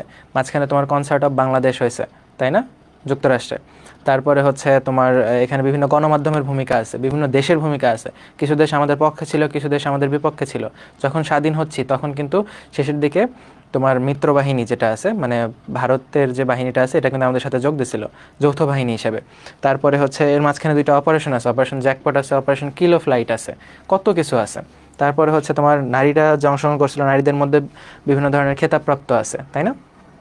এরপরে মাঝখানে ছিল তোমার, যেহেতু স্বাস্থ্য সংক্রান্ত তুমি পরীক্ষা দিতে যাচ্ছ, বাংলাদেশ ফিল্ড হাসপাতাল, বাংলাদেশ ফিল্ড হাসপাতাল ছিল, ওটা পরবর্তীতে সাভারে এসে গণস্বাস্থ্য কেন্দ্র হয়েছে ডক্টর জাফরুল্লাহর হাত ধরে। এগুলো কিন্তু প্রশ্ন আসছে, তাই না? তাহলে দেখো সব কিছু কিন্তু একটার সাথে একটা ইন্টারকানেক্টেড। তার মানে ইতিহাসের কিন্তু যোগসূত্র আছে। তুমি জাস্ট ধরে ধরে লাইন মুখস্থ করবা, এটা করলে তোমার কিছুই মনে থাকবে না। তুমি যদি একটা যে টাইম লাইন ধরে পড়ো, তাহলে দেখবা তোমার এই জিনিসটা খুব ভালোভাবে পাকাপোক্তভাবে মনে আছে, এবং তুমি খুব সহজেই অপশন এলিমিনেট করতে পারতেছো। তুমি সবসময় এমন হবে না তুমি 100টা প্রশ্নের মধ্যে সবগুলো প্রশ্ন একদম হুবহু উত্তর জানার দাগায় দিচ্ছে, এরকম কিন্তু কখনোই হবে না। আমি যদি আমার কথাই বলি, আমি হচ্ছে তোমার অনেকে বলে না, তুমি ডিএমসিতে যারা চান্স পাইছে বা যারা তোমাদের সিনিয়র আছে অনেক, তাদের থেকে শুনে দেখবা, তারা কিন্তু কেউ বলে না আমি একদম শিওরভাবে 90-95টা দাগাইছি, এরকম কিন্তু কারো হয় না। ধরো আমার কথা চিন্তা করো, আমি হচ্ছে শিওর দাগাইছিলাম ধরো কয়টা, 67টা, বাকিগুলো আন্দাজে। এখন বাকি সব কি আন্দাজে, মানে আন্দাজে এখন কীভাবে কারেক্ট হলো, সবগুলো টেকনিক আমি পরবর্তী ক্লাসগুলোতে তোমার সাথে শেয়ার করব, ঠিক আছে?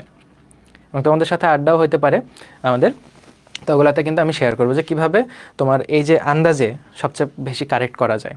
দেখো আমি 70 থেকে আমার মার্কটা কিন্তু 85-র উপরে নিয়ে যেতে পারছি, তাই না? তাহলে এখানে কিন্তু আন্দাজে এমনি এমনি আমি যদি আন্দাজে দাগাই, তুমিও আন্দাজে দাগাবা। আমি 10টা আন্দাজে দাগাবো, আমার 8টা হবে। তুমি আন্দাজে যদি 10টা দাগাও, তোমার 2টা হবে। তাহলে দুজনের মধ্যে পার্থক্য আছে না? তাহলে পার্থক্যটা কীভাবে করা যায়, তুমিও কীভাবে আন্দাজে দাগালে তোমার মার্কটা বাড়বে, সব কিছু তোমাদেরকে আমি শেখাই দেবো, ঠিক আছে? এটা আমার দায়িত্ব। ওকে, তাহলে এইভাবে কিন্তু আমরা মুক্তিযুদ্ধের একটা টাইম লাইন পড়বো। এরপরে তোমার মুক্তিযুদ্ধের মধ্যে আবার কী আছে, মুক্তিযুদ্ধের বিভিন্ন ভাস্কর্য আছে, মুক্তিযুদ্ধ রিলেটেড তোমার বিভিন্ন ধরনের সাহিত্য আছে, বিভিন্ন ধরনের ছড়া, কবিতা, অনেক ধরনের কিছু আছে, তাই না? বিভিন্ন স্থাপনা আছে, এই জিনিসগুলো কিন্তু আমাদের পড়তে হবে। এবার আসো আমরা হচ্ছে এবার একটা প্রশ্নোত্তর সেশন চালাবো, ঠিক আছে? প্রশ্নোত্তর আমি চাইবো তোমরা সবাই হচ্ছে অ্যান্সার করবে, ঠিক আছে, একটার পর একটা, ঠিক আছে? আমি 1 নাম্বার বলবো, তারপরে তোমরা অ্যান্সার করবে, 2 নাম্বার এভাবে অ্যান্সার করবো। দেখো তোমরা সবাই কিন্তু প্রশ্ন দেখতে পাচ্ছ বোর্ডে। প্রথম অংশ হচ্ছে প্রাচীন বাংলার ইতিহাস থেকে। প্রথম অংশে আছে হচ্ছে প্রাচীন বাংলার সবচেয়ে প্রাচীনতম জনপদ কোনটা। যারা যারা আসো তোমরা শুধুমাত্র একটু লিখে ফেলো, এ বি, পুরোটা লিখতে না পারলেও এ বি বা এরকম করে লিখতে পারো। তাহলে তুমি যদি একবার লেখো বা একবার তুমি যদি পুরোটাই লেখো, সবচেয়ে ভালো হয় কি তুমি এই যে পুনর ইংলিশে হোক বা বাংলায় হোক তুমি লেখো, লিখলে পারে কী হবে, তোমার এই জিনিসটা মাথায় মনে থাকবে, ঠিক আছে? ক্লাসেই তোমার পড়া হয়ে যাবে। এবং মাঝে মাঝে দেখা গেছে কি একই প্রশ্ন কিন্তু রিপিটও হয়েছে, এরকম কিন্তু 2-1বার হয়েছে যে হচ্ছে একটা প্রশ্ন 17 সালে আসছিলো, এটা 22 সালে আবার চলে আসছে। রেয়ার হইলেও 1-2টা প্রশ্ন কিন্তু তুমি কমন পাইতেই পারো। সো এগুলো এখানে যে প্রশ্নগুলো আছে সবগুলো মেডিকেল অথবা ডেন্টাল ভর্তি পরীক্ষায় আসা প্রশ্ন। এখন আমি তোমাকে যতগুলো প্রশ্ন দেখাবো, প্রায় 50 বা 60টার মতো প্রশ্ন হবে, প্রত্যেকটা প্রশ্নে মেডিকেল বা ডেন্টালে আসছে, অন্য কোথাও না, মেডিকেল আর ডেন্টাল। ওকে, দেখো এটার উত্তর কি, এটার উত্তর হচ্ছে পুনর, তাই না? পুনর হচ্ছে আমাদের সবচেয়ে প্রাচীন জনপদ। এটার বর্তমান অবস্থান কোথায় বলো, বর্তমান অবস্থান কোথায়? একটা প্রশ্নের সাথে আমি কয়েকটা জিনিস রিলেট করে দিব। পুনর বর্তমান অবস্থা কোথায়? বগুড়াতে, তাই না? মেইনলি হচ্ছে বগুড়াতে। এবং পুনরর রাজধানী কে ছিল? মহাস্থানগড়, তাই না? পুনর এক নাম হচ্ছে মহাস্থানগড়। ওকে, এরপরে দেখো ইউরোপীয় বণিকদের মধ্যে সর্বপ্রথম বাংলায় কারা আসছে? উত্তর হচ্ছে এ, পর্তুগিজ। তুমি যদি ওয়ার্ল্ড ম্যাপ খেয়াল করো তাহলে দেখবা এখানে হচ্ছে তোমার স্পেন, এই স্পেনের এই পাশটা হচ্ছে পর্তুগাল, ঠিক আছে? এবং পর্তুগালের এই পুরো এরিয়াটাই হচ্ছে কোস্টাল এরিয়া মানে সমুদ্র, এ পাশে পুরোটাই সমুদ্র। এবং তারা কি করছে, এখান থেকে বের হয়ে বিভিন্ন অঞ্চল খোঁজ নিতে যাচ্ছিল, ঠিক আছে? জাহাজে করে বিভিন্ন অঞ্চল, নতুন অঞ্চল দেখতে যাচ্ছিল, যে ওখানে কোনো মানুষ আছে কিনা, তাদের সাথে বাণিজ্য করা যায় কিনা, এই জিনিসগুলো তারা খোঁজ করতেছিল। এবং তাদের মধ্যে বিখ্যাত বিখ্যাত নাবিক ছিল, তাই না? ভাস্কো দা গামা ছিল, তাই না? আরও অনেকেই ছিল। এই যে পর্তুগিজ নাবিকরা বিভিন্ন এলাকাতে ঘুরে ঘুরে বিভিন্ন জিনিস আবিষ্কার করতেছিল, সে এই পর্তুগিজরাই কিন্তু বাংলাতে প্রথম আসে, তাই না? প্রথম আসে হচ্ছে ভাস্কো দা গামা, আমরা জানি 1498 সালে, তাই না? সালটা সহ জানি। তাহলে এখান থেকে যদি আমি তোমাকে আরেকটা প্রশ্ন করি, বলো তো, এই যে আবিষ্কারের কথাই যেহেতু আসতেছে, তাহলে আমেরিকা কে আবিষ্কার করছিল বলো তো? আমেরিকা আবিষ্কার করছিল হচ্ছে কলম্বাস, ঠিক আছে? কলম্বাস আমেরিকা আবিষ্কার করছে। এখন আবিষ্কার কিন্তু দুইটা জিনিস আছে, একটা হচ্ছে ডিসকভার, একটা হচ্ছে ইনভেন্ট। এখন বলো তো, এই যে আমেরিকা যে কলম্বাস আবিষ্কার করছে, ইনভেন্ট না ডিসকভারি? ইনভেনশন আর ডিসকভারি? Yes, Discovery. পার্থক্য কি? ডিসকভার মানে যেটা আগে থেকে ছিল, প্রি এক্সিস্টিং, আমি জাস্ট খুঁজে বের করছি, ওটা হচ্ছে ডিসকভারি। আর যেটা আমি নিজের হাতে বানাবো, ছিল না, ওটা হচ্ছে ইনভেনশন। যদি টেলিভিশনের কথা বলি, ক্যামেরা, মোবাইল ফোন, এগুলো কি? এগুলো হচ্ছে ইনভেনশন, এগুলো কিন্তু ডিসকভারি না। বাট একটা স্থান আগে থেকে ছিল, ওটা তুমি খুঁজে বের করছো, এটা হচ্ছে ডিসকভারি। ওকে, তাহলে তোমাদেরকে বলতেছিলাম হচ্ছে পর্তুগিজ মানে আমেরিকা হচ্ছে আবিষ্কার করছে কলম্বাস। তো কলম্বাস এবং সাথে আরও অনেকেই যখন হচ্ছে এই জাহাজে করে এই অঞ্চল দিয়ে যাচ্ছিল, তাদের একটা ধারণা ছিল যে ওই পাশে একটা এলাকা আছে যেটার নাম হচ্ছে ভারত বা ইন্ডিয়া, ঠিক আছে? ইন্ডিয়াতে বাণিজ্য হয়, ইন্ডিয়া তো তখন আগে থেকে খুবই বিখ্যাত, খুবই জনপ্রিয়, আগে আবিষ্কার হয়েছে। তো কলম্বাস বা আরও অনেকে যখন হচ্ছে এই অঞ্চল দিয়ে যাচ্ছিল, তারা হঠাৎ করে আমেরিকাতে এসে পড়ে, আমেরিকার একটা জায়গায় এসে পড়ে, ঠিক আছে? এবং ওই জায়গাটাতে সে মনে করে আমি তো ইন্ডিয়াতে চলে আসছি, মনে করে আমি ইন্ডিয়াতে চলে আসছি, কিন্তু আসলে দেখা যায় না, ওটা ইন্ডিয়া না। এই জন্য ওই এলাকাটার নাম হয় কিন্তু ইন্ডিজ, বা ইন্ডিয়া থেকে ইন্ডিজ নাম আসে। এবং ওইটা হচ্ছে পশ্চিম দিকে, তারা ওখান থেকে পশ্চিম দিকে চলে গেছিলো, এই জন্য ওটার নাম দিচ্ছে হচ্ছে ওয়েস্ট ইন্ডিজ, ঠিক আছে? ওয়েস্ট ইন্ডিজ কিন্তু কোনো দেশ না। ক্রিকেটে কিন্তু আমরা ওয়েস্ট ইন্ডিজ পড়ি, তো ওয়েস্ট ইন্ডিজ নামে কোনো দেশ দেখছো কখনো? দেখো নাই, তাই না? এই ইন্ডিয়া আবিষ্কার করতে যে ওয়েস্ট ইন্ডিজ আবিষ্কার করে ফেলছে, যেটা ক্যারিবিয়ান আইল্যান্ড নামে আমরা জানি, ঠিক আছে? ক্যারিবীয় দ্বীপ। ওকে, এবার আসো, চাকার সাথে সম্পর্কহীন কোনটা? এটার উত্তর কি হবে?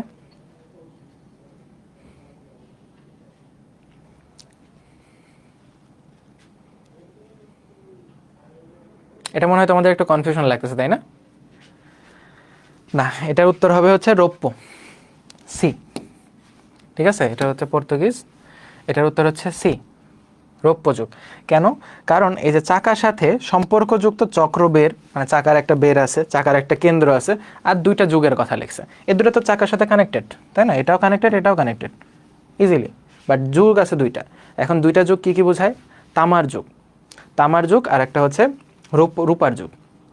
তামার যুগ কোনটা? তামার যুগ বা মানে যখন মানুষ তামার ব্যবহার শিখছে। তামার ব্যবহার মানে কি? চাকার যে স্পোকগুলো আছে, চাকার যে টায়ারটা আছে, তখন তাকে টায়ার ছিল না এরকম, তো তারা হচ্ছে লোহা বা তামা দিয়ে বানাচ্ছিল, ঠিক আছে? এটা তামার ব্যবহার তারা শুরু করে। পরবর্তীতে রৌপ্য তো একটু জল জল করতে উজ্জ্বল, রূপাটাকে তারা ইউজ করতে হচ্ছে তোমার বিনিময়ের কাজে, মানে মুদ্রা হিসেবে, ঠিক আছে? যখন তারা মুদ্রা হিসেবে চালু করলো, ওটা ছিল রৌপ্য যুগ, সিলভার। এবং তামা দিয়ে যে বিভিন্ন জিনিসপত্র বানাচ্ছিল, তার ভিতর চাকা একটা, তো এটা ছিল হচ্ছে চাকার সাথে সম্পর্কযুক্ত। ওকে, তাহলে রৌপ্য যুগটা হচ্ছে সম্পর্কহীন। রৌপ্য বলতে বোঝাচ্ছে এটা যখন তোমার মুদ্রা চালু হচ্ছিল, তাই না? এই রৌপ্য বা রূপা থেকেই কিন্তু ভারতবর্ষে তোমার যে ভারতের মুদ্রার নাম কি বলো তো? ভারতের মুদ্রার নাম কিন্তু রুপি। এই রুপি কথাটা আসছে কিন্তু এই রূপা থেকে। ওকে, তারপরে আসো, দেখো, অধিবর্ষ বা লিপ ইয়ার ব্যতীত বাংলা বর্ষপঞ্জিতে 31 দিনের মাস কয়টা? উত্তর কি হবে?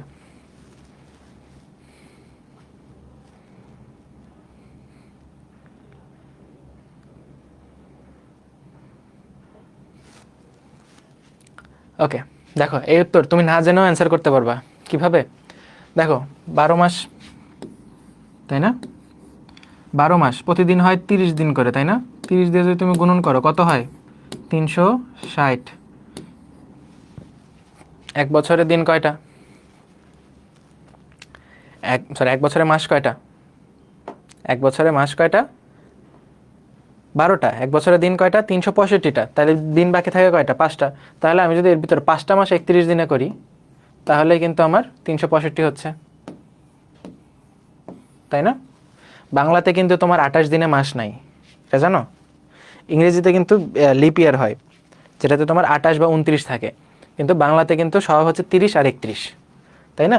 এটা কিন্তু তোমার যেই বছর লিপ ইয়ার হয় তার পরের মাসের সাথে একদিন অ্যাড হয়। তাহলে বলতে পারবা কোন মাসের সাথে একদিন অ্যাড হয়? লিপ ইয়ারটা কোন মাসে হয়? লিপ ইয়ার বলতে আমরা ইংরেজি মাসে কোন মাসটাতে আমরা হচ্ছে একদিন যোগ বিয়োগ করি? ফেব্রুয়ারি মাস। ফেব্রুয়ারি মাস হয় 28 দিনে হবে না 29 দিনে হবে? বাট বাংলার ক্ষেত্রে সব মাসই হচ্ছে 30 আর 31। এখন একটা মাস আছে যে হচ্ছে 31 আর 30, এটা নির্ভর করে যে যে বছর লিপ ইয়ার হয়, ফেব্রুয়ারি 29 দিনে হয়, ওই বছর ওই মাসের সাথে একদিন যোগ করে দেওয়া হয়। ওই মাসটা কোনটা? বাংলার কোন মাস? ফেব্রুয়ারি মাসে কোন মাস চলে? তোমরা 21শে ফেব্রুয়ারি যখন পড়ছো ছোট্টবেলায়, বলো তো এটা কোন মাস ছিল বাংলায়? কয়জনের আইডিয়া আছে বলো? ফাল্গুন, তাই না? ফাল্গুন মাস শুরু হয়েছে 15 থেকে। যেই বছর যেই বছর তোমার লিপ ইয়ার হবে ওই দিন তুমি ফাল্গুনের সাথে একদিন অ্যাড করে দিবা, তাই না? তার মানে ইউজুয়ালি নর্মালি 31 দিনে মাস হচ্ছে তোমার 5টা। বাট যেই বছর তোমার 366 দিনে বছর হবে, তাহলে 360-এর উপরে থাকলো 6, তাহলে 6টা। তাহলে অধিবর্ষ ব্যতীত, তার মানে অধিবর্ষ না এমন দিনে, মানে এমন বছরে কয়টা? 365 দিন। তার মানে 31 মাস কয়টা? 5টা। তাহলে উত্তর কোনটা? উত্তর হচ্ছে বি। ইজি। ওকে, দেখো এটার জন্য কিন্তু তোমার অত বেশি তথ্য লাগলো না। তুমি জাস্ট 30-এর সাথে 12 গুণ 360, অধিবর্ষ না মানে 365 দিন, মানে 5 দিন এক্সট্রা। 5টা মাসের সাথে 31 করে দেবো। যদি লিপ ইয়ার হইতো তাহলে 6টা। ইজি। ওকে, এবার আসো, ভারত উপমহাদেশের শেষ গভর্নর জেনারেল কে ছিলেন? এখন আমরা কিন্তু এই যে ভারত উপমহাদেশের গভর্নর জেনারেল, তারপরে কে বাংলার গভর্নর, কে ভাইসরয়, সবগুলো কিন্তু একটা সিঙ্গেল পদেরই নাম। কোম্পানির গভর্নর, দেন হয় তোমার বাংলার গভর্নর, দেন হয় ভারতবর্ষের গভর্নর, শেষে হয়তো তোমার গভর্নর জেনারেল বা ভাইসরয়। ঠিক আছে, সবগুলো কিন্তু সিঙ্গেল পদের নাম। বিভিন্ন সময় বিভিন্ন অ্যাক্ট পাস হয়েছে এবং পরবর্তীতে নামগুলো চেঞ্জ হয়েছে। তো শেষ গভর্নর জেনারেল কে ছিল? তিনি কিন্তু একই সাথে কিসে ছিল বলো তো? ভারত যখন স্বাধীন হয় তখন কিন্তু ভারতের কোনো সংবিধান ছিল না, ভারতেরও গভর্নর জেনারেল হয়েছিলেন তিনি। কে বলো তো? এটা হচ্ছে লর্ড মাউন্ট ব্যাটেন, তাই না? তোমরা যারা যারা ক্লাস করছো তাদের মধ্যে স্কাউটে কে কে ছিল? ছোটবেলায় স্কাউটিং করছো কে কে? যারা স্কাউটিং করছো তারাও কিন্তু এই নামটার সাথে পরিচিত, তাই না? Lord Mount Batten. ওকে, নেক্সটে আসো। মুঘল আমলে, ঠিক আছে, মুঘল আমলে প্রাদেশিক রাজধানী দেওয়ানি এবং ফৌজদারি মামলা নিষ্পত্তিকারী প্রধান বিচারপতির উপাধি কে ছিল? বিচারপতি অনেকগুলো আছে, তাই না? বিচারপতি যিনি বিচার করতো তাকে বলা হয়তো তোমার কাজী, তাই না? কাজী হচ্ছে বিচার করবেন। তাহলে প্রধান বিচারপতি কি হবে?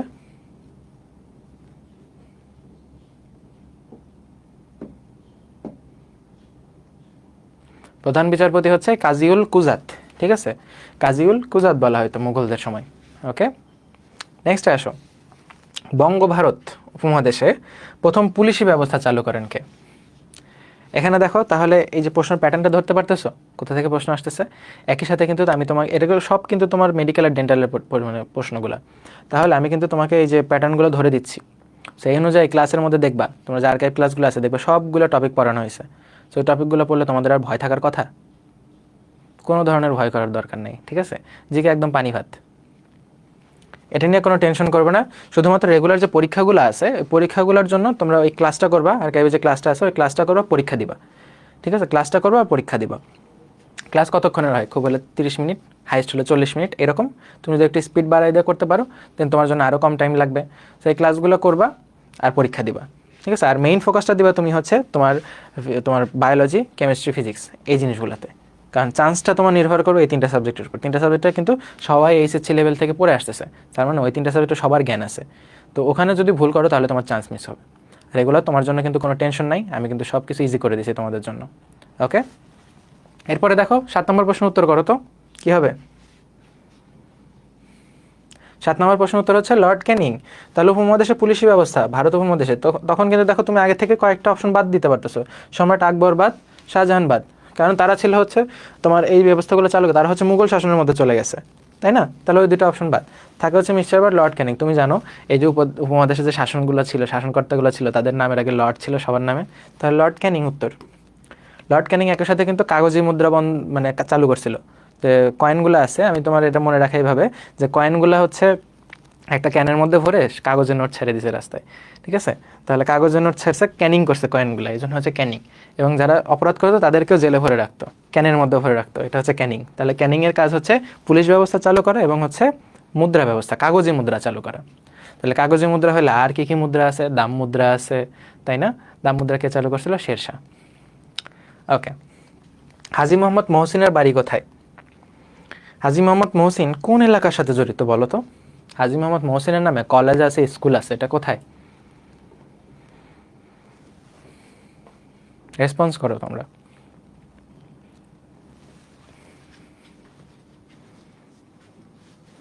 না, দিনাজপুরে তো হাজী দানেশ আছে, হাজী দানেশ তোমার বিজ্ঞান প্রযুক্তি বিশ্ববিদ্যালয়। হাজী মোহাম্মদ মহসিন, মহসিন কলেজ, মহসিন স্কুল চট্টগ্রামে আছে। চট্টগ্রামের কারা আছো?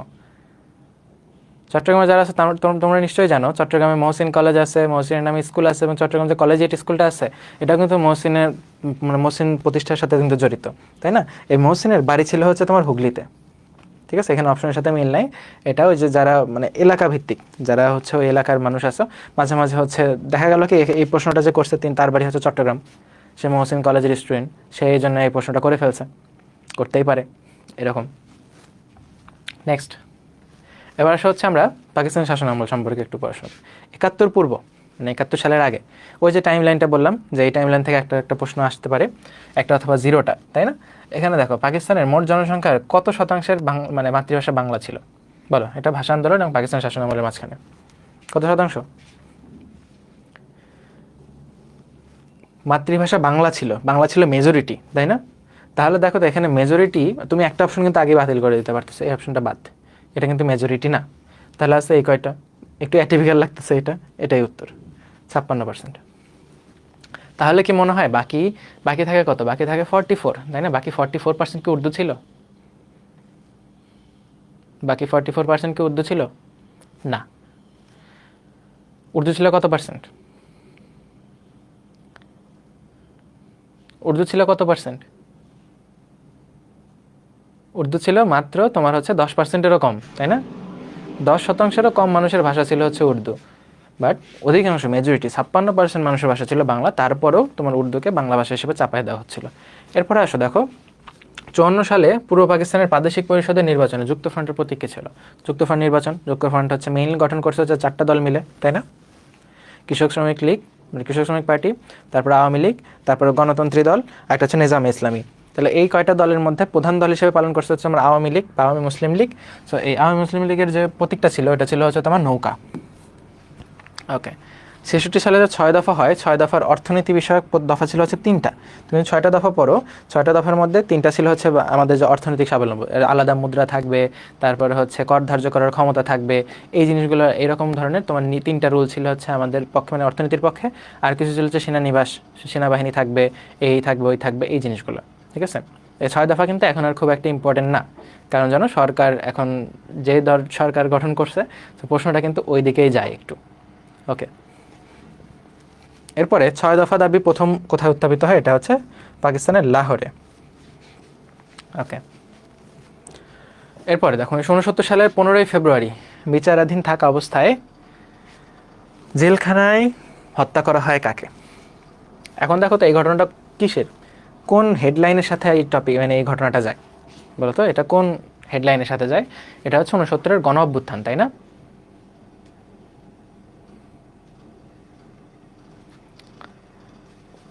এটা হচ্ছে 69-এর গণ অভ্যুত্থান। তাহলে এই যে গণ অভ্যুত্থানের যে সময়টা চলতেছে, এই সময় কিন্তু যাদেরকে গ্রেপ্তার করা হয়েছিল, আগরতলা যে মামলাটা আছে, আগরতলা ষড়যন্ত্র মামলা, এই মামলা আসামি ছিল 35 জন। 35 জনের প্রথম আসামি ছিল শেখ মুজিব, এবং এই মামলার 17তম আসামি, ঠিক আছে, 17তম আসামি ছিল হচ্ছে সার্জেন্ট জহুরুল হক। এবং এই যে 15ই ফেব্রুয়ারি তো তারা বিচারাধীনই ছিল, 23 ফেব্রুয়ারি কিন্তু তাদেরকে মুক্ত করে দিয়েছিল, 22 ফেব্রুয়ারি তাদেরকে মুক্ত করে, এবং 23 তারিখে হচ্ছে শেখ মুজিবকে উপাধি দিয়েছিল, তাই না? এগুলো কিন্তু আমরা ছোটোবেলায় পড়ছি। তাহলে এই যে 15 ফেব্রুয়ারি মানে তাদেরকে মুক্ত করার আগে 15 তারিখে কিন্তু জেলখানাতে একজনকে হত্যা করা হয়, তার নাম হচ্ছে সার্জেন্ট জহুরুল হক, এবং তার নামে কিন্তু ঢাকা বিশ্ববিদ্যালয়ের হল আছে, সার্জেন্ট জহুরুল হক হল। এরপরে 18 তারিখে কিন্তু আরেকজনকে হত্যা করা হয়েছিল, তাকে বলা হয় তোমার বাংলাদেশের প্রথম শহীদ বুদ্ধিজীবী। 18 ফেব্রুয়ারি এই 69 সালেরই। কে বলো? বাংলাদেশের প্রথম শহীদ বুদ্ধিজীবী, রাজশাহী বিশ্ববিদ্যালয়ের রসায়ন বিভাগের অধ্যাপক। দেখো কতগুলো হিন্ট দিছে। ডক্টর শামসুজ্জোহা, ঠিক আছে, ডক্টর শামসুজ্জোহা, তাকে কিন্তু 18 ফেব্রুয়ারি হত্যা করা হয়েছে। এরপরে দেখো বাংলাদেশের পতাকা প্রথম উত্তোলন করা হয় কত তারিখে? এটা হচ্ছে 2রা মার্চ 1971, তাই না? এটা হচ্ছে জহুরুল হক, এটা হচ্ছে 2রা মার্চ 1971। এবং আমি যদি তোমাকে এখানে আরেকটা সম্পূরক প্রশ্ন করি যে জাতীয় সঙ্গীত গাওয়ার সাথে সাথে বাংলাদেশের পতাকা সর্বপ্রথম উত্তোলন করা হয় কবে? এটা কিন্তু তার পরের দিন, 3 মার্চ 1971। ওকে, এবার আসো 7ই মার্চের ভাষণ, এগুলো সম্পর্কে এখন আর প্রশ্ন আসবে না। তারপরেও আমরা এখানে কয়েকটা জিনিস পড়বো, ঠিক আছে? আমরা এখানে এই প্রশ্নটা পড়বো না, আমরা প্রশ্নের অপশনগুলো পড়বো। দেখো তো তুমি এই কজন মানুষকে চেনো কিনা, বলো। প্রথমে আসা হচ্ছে চে গুয়েভারা। চে গুয়েভারার বাড়ি ছিল হচ্ছে আর্জেন্টিনাতে। সে একজন কিন্তু ডাক্তার, ঠিক আছে? সে কিন্তু একজন ছিল ডাক্তার, এবং তার একটা মোটরসাইকেল ছিল, মোটরসাইকেলে করে সে হচ্ছে ঘুরে ফিরে বেড়াইতো, এবং সে একটা চুরুট টানতো, ঠিক আছে? তার একটা বিখ্যাত টুপি ছিল, টুপি পরে একটা চুরুটালা, এরকম কিন্তু একটা ছবি আমরা কিন্তু অনেক জায়গায় দেখি, ওটা হচ্ছে চে গুয়েভারার ছবি। এবং চে গুয়েভারা ঘুরতে ঘুরতে কিউবাতে যায়, এবং কিউবাতে দেখে তখন একজন নেতা নাম হচ্ছে ফিদেল কাস্ত্রো, সে কিউবার জন্য আন্দোলন করতেছে, কিউবাকে স্বাধীন করার জন্য। তার সাথে সে যোগ দেয় এবং কিউবাকে স্বাধীন করে, ঠিক আছে? এটা ছিল হচ্ছে চে গুয়েভারা। এরপরে হচ্ছে মোস্তফা কামাল আতাতুর্ক। কামাল আতাতুর্ক ছিল আধুনিক তুরস্কের জনক। যখন তোমার উসমানীয় খিলাফত বা অটোমান সাম্রাজ্য যে আছে 1920 সালের দিকে অটোমানদের থেকে মুক্ত করে একটা আধুনিক তুরস্ক গঠন করে, এই জন্য তাকে বলা হয় আতা তুর্ক বা তুরস্কের জনক, আতা, ঠিক আছে? এরপরে আসলে নেলসন ম্যান্ডেলা, তিনি হচ্ছে দক্ষিণ আফ্রিকার প্রথম কালো প্রেসিডেন্ট, ঠিক আছে? কৃষ্ণাঙ্গ শ্বেতাঙ্গ মানে রেসিজম, এই জিনিসটা কিন্তু এখনও কিন্তু আমেরিকা বা অন্যান্য দেশে কিন্তু চলে, তাই না? রেসিস্টরা কালোদের দেখতে পারে না, ব্ল্যাকদের দেখতে পারে না। তো এই আফ্রিকাতে কিন্তু এরকম একটা বৈষম্য ছিল। সো আফ্রিকার ক্রিকেট টিমেও এখনও মাঝে মাঝে দেখা যায় যে ব্ল্যাকদেরকে আসলে খুব বেশি সুযোগ দেওয়া হয় না, ঠিক আছে? তো নেলসন ম্যান্ডেলা ছিল প্রথম ব্ল্যাক প্রেসিডেন্ট অফ আফ্রিকা, ঠিক আছে? এরপর আসুন মহাত্মা গান্ধী। মহাত্মা গান্ধীকে, তার আসল নাম কি? মোহনদাস করমচাঁদ গান্ধী। ভারতের ভারতের স্বাধীনতার জনক, তাই না? ওকে, তাহলে এখানে উত্তর কী হবে? উত্তরটা হচ্ছে এই যে 7ই মার্চের ভাষণ, এটা সম্পর্কে বলছিলেন হচ্ছে নেলসন ম্যান্ডেলা। ওকে, এবার আসো, কে প্রথম প্রাদেশিক শিক্ষা সম্মেলনে বাংলা ভাষাকে জাতীয় পর্যায়ে স্বীকার করার আহ্বান জানান? উত্তর কী হবে?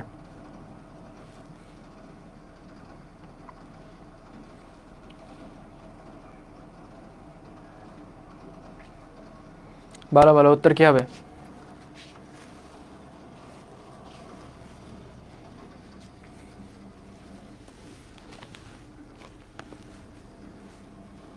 এখানে কোন কোন নামটা তোমার পরিচিত বলো তো?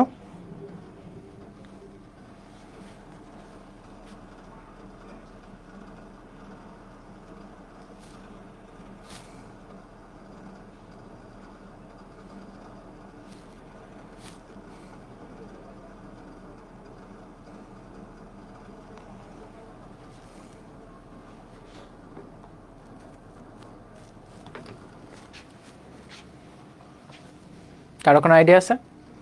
না, এখানে তোমার শহীদুল্লাহ হচ্ছে খুবই জনপ্রিয় একজন ব্যক্তি, ভাষাবিদ বলা হয়, বহু ভাষাবিদ। বাট এটা সালটা দেখো, একটু খেয়াল করো, সালটা কিন্তু 1901 সাল, মানে আরও আগে, ঠিক আছে? তখন এটা একটু মানে মানে বিশদ প্রশ্ন করছে, প্রাদেশিক শিক্ষা সম্মেলন, এটা অনেক আগের প্রশ্ন, ঠিক আছে? এটার উত্তর হচ্ছে মাওলানা আকরাম খাঁ। এখানে দেখো আরেকটা নামও তুমি জানো না, এটা নামটা জানো, অনেকে ভুল করে এটা দাগাতে পারো, বাট না, শহীদুল্লাহ ছিল হচ্ছে আমাদের যখন ওই যে ভাষা আন্দোলন হয় ওই টাইমটাতে, ঠিক আছে? ভাষা আন্দোলনের সময়, মানে তারও প্রায় 50 বছর পর। তার মানে শহীদুল্লাহ এখানে হবে না, সালটা যদি খেয়াল করো, শহীদুল্লাহ বাদে উত্তর হবে, ঠিক আছে? তখন হচ্ছে উত্তর হবে আকরাম খাঁ। ওকে, এবার বাংলাদেশকে স্বীকৃতি প্রদানকারী, এটা হচ্ছে মুক্তিযুদ্ধ রিলেটেড অনেকগুলো প্রশ্ন আছে, ফার্স্ট অ্যান্সার দিবা। দেখো স্বীকৃতি প্রদানকারী প্রথম ইউরোপীয় দেশ কোনটা? প্রথম ইউরোপীয় দেশ, প্রথম সমাজতান্ত্রিক দেশ, দুইটার উত্তর একই। উত্তর কি? উত্তর হচ্ছে পূর্ব জার্মানি, তাই না? সেনাবাহিনীর হাতে শহীদদের মধ্যে কে দার্শনিক ছিল? আমরা বুদ্ধিজীবী যে হত্যাকাণ্ড আছে 14ই ডিসেম্বরে, তাই 1971 সালে, ওখানে কিন্তু অনেক নাম পড়ে আসি। তার মধ্যে 2জন ডাক্তারের নাম কিন্তু পড়ে, যাদের নামে ঢাকা মেডিকেল কলেজে হল আছে। 2জন ডাক্তারের নাম কি?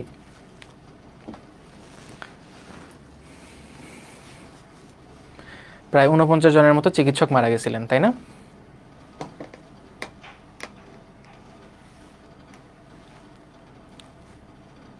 দুজন ডাক্তারের নাম কি? একজনের নাম হচ্ছে ডাক্তার ফজলে রাব্বি এবং আরেকজনের নাম হচ্ছে ডাক্তার আলিম চৌধুরী, তাই না? মেয়েদের যে হলটা আছে ওটার নাম হচ্ছে আলিম চৌধুরী হল, ছেলেদের যে হলটা আছে ওটার নাম হচ্ছে ডাক্তার ফজলে রাব্বি হল। তোমরা যারা চান্স পাবা সবাই ওখানে চলে আসবা, তাই না? ওকে, সবার জন্য সিট বরাদ্দ থাকে। এরপরে এই দেখো, শহীদদের মধ্যে দার্শনিক কে ছিল? দার্শনিক ছিল হচ্ছে তোমার ডক্টর গোবিন্দচন্দ্র দেব। তিনি ঢাকা বিশ্ববিদ্যালয়ের দর্শন বিভাগের অধ্যাপক ছিলেন। তাকে কিন্তু সংক্ষেপে ডক্টর জিসি দেবও বলা হয়। ওকে, এরপরে দেখো মুক্তিযুদ্ধ ভিত্তিক উপন্যাস কোনটি? লাল সালু, কৃতদাসী, সারেং বউ, মা। ঠিক আছে, উত্তর হবে হচ্ছে মা উপন্যাস। এখন এই মা উপন্যাসের কিন্তু একটা কাহিনী আছে, ঠিক আছে? ক্র্যাক প্লাটুনের একজন সদস্য ছিল, নাম হচ্ছে মাকফার আজাদ। এই মাকফার আজাদের যখন ধরা পড়ে তিনি, তখন কিন্তু তাকে সেনাবাহিনীরা, পাকিস্তানের যে বাহিনীরা আছে তারা কিন্তু জেলে অনেক টর্চার করতেছিল এবং তার মুখ থেকে স্বীকারোক্তি নিচ্ছিল যে তার সাথে আর কে কে ছিল। তিনি কিন্তু মুখ খোলেন নাই।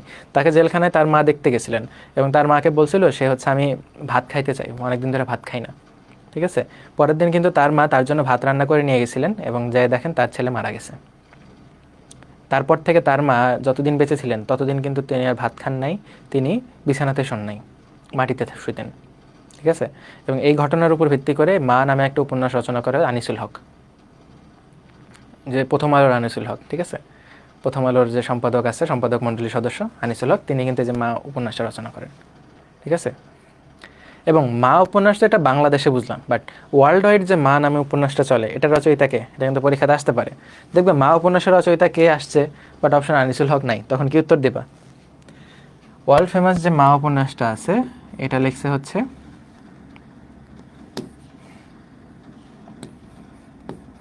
Maxim Gorky.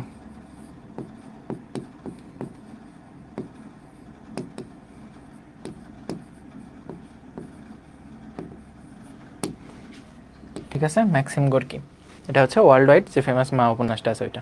আর বাংলাদেশে যে ফেমাস উপন্যাসটা আছে মা, এটা লিখছে হচ্ছে আনিসুল হক। ওকে, লাল সালুর তো কাহিনী জানো, তোমাদের বইয়ে ছিল মসজিদের কাহিনী, তাই না? সারেং বউ, সারেং বউয়ের একটা বিখ্যাত গান আছে, ওরে নীল দরিয়া, তাই না? এই গানটা তোমরা সবাই শুনছো না? ওরে নীল দরিয়া আমায় দে রে দে ছাড়িয়া, ওর ভিতরে বলে না আমার মনের নোঙ্গর পইরা রইছে হাইরে সারেং বাড়ির ঘরে। এই যে সারেং, এই সারেং এখানে আসে, সারেং বউ, এটা একটা উপন্যাস লিখছিল শহীদুল্লাহ কায়সার, মুনির চৌধুরীর ভাই। এই উপন্যাসের উপর ভিত্তি করে একটা মুভি হয়েছিল সারেং বউ। ওকে, নেক্সট দেখো, বীরশ্রেষ্ঠ ল্যান্স নায়ক নূর মোহাম্মদ শেখ। নূর মোহাম্মদ শেখ কোন সেক্টরে যুদ্ধ করছেন? ঠিক আছে, নূর মোহাম্মদ কোন সেক্টরে যুদ্ধ করছেন? এখন দেখো, এই যে সেক্টর, মুক্তিযুদ্ধের সময় সেক্টর কয়টা ছিল বলো তো?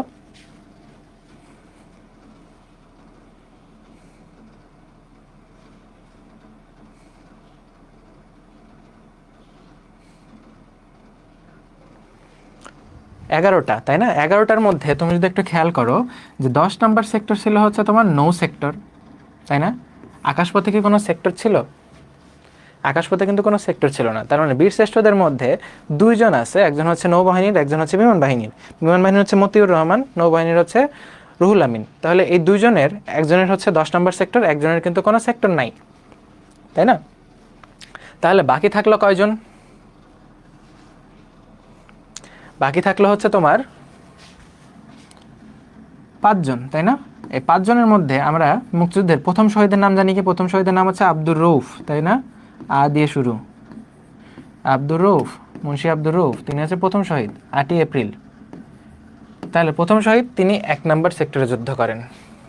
ওকে, এরপরে মহিউদ্দিন জাহাঙ্গীর সর্বশেষ শহীদ, তাই না?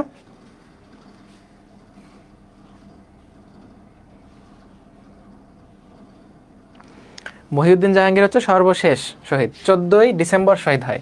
তাহলে 14ই ডিসেম্বর শহীদ হয়েছে, তার অর্ধেক কত? 7। তাহলে মহিউদ্দিন জাহাঙ্গীর হচ্ছে 7 নম্বর সেক্টর।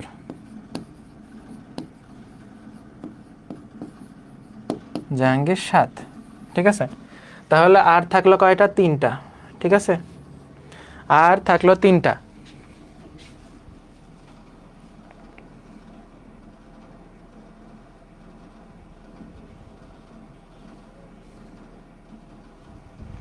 আর থাকলো তিনটা, তিনটার জন্য তুমি একটা জিনিস মনে রাখবা যে 1000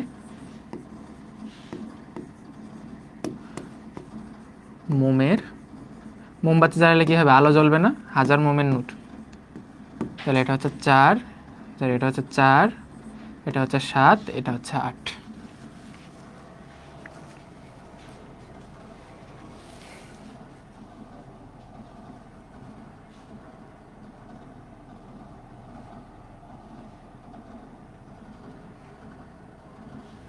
সরি, এখানে মনে হয় আমি একটু ভুল করছি। এটা হচ্ছে তোমার 2, ঠিক আছে, 4 2 8, 428, 4 2 8, ঠিক আছে, এইভাবে মনে রাখতে পারো। তাহলে কি হলো আমার, দেখো 1 নম্বর সেক্টর হচ্ছে রৌফ, ঠিক আছে, তারপরে 10 নম্বরে ছিল হচ্ছে রুহুল আমিন, তারপর মতিউর রহমান, কোনো সেক্টর নাই। জাহাঙ্গীর হচ্ছে 14 তারিখে মারা গেছে, তার সেক্টর হচ্ছে 7। তাহলে থাকলো 1000 মোমের নূর, মানে হচ্ছে হামিদুর রহমান, তারপরে থাকলো হচ্ছে মোস্তফা কামাল অ্যান্ড নূর মোহাম্মদ শেখ। তাহলে হামিদুর রহমান হচ্ছে 4 নম্বর সেক্টর, মোস্তফা কামাল হচ্ছে 2 নম্বর সেক্টর অ্যান্ড নূর মোহাম্মদ হচ্ছে 8 নম্বর সেক্টর। তাহলে এখানে উত্তর কী হবে বলো তো, নূর মোহাম্মদ শেখ।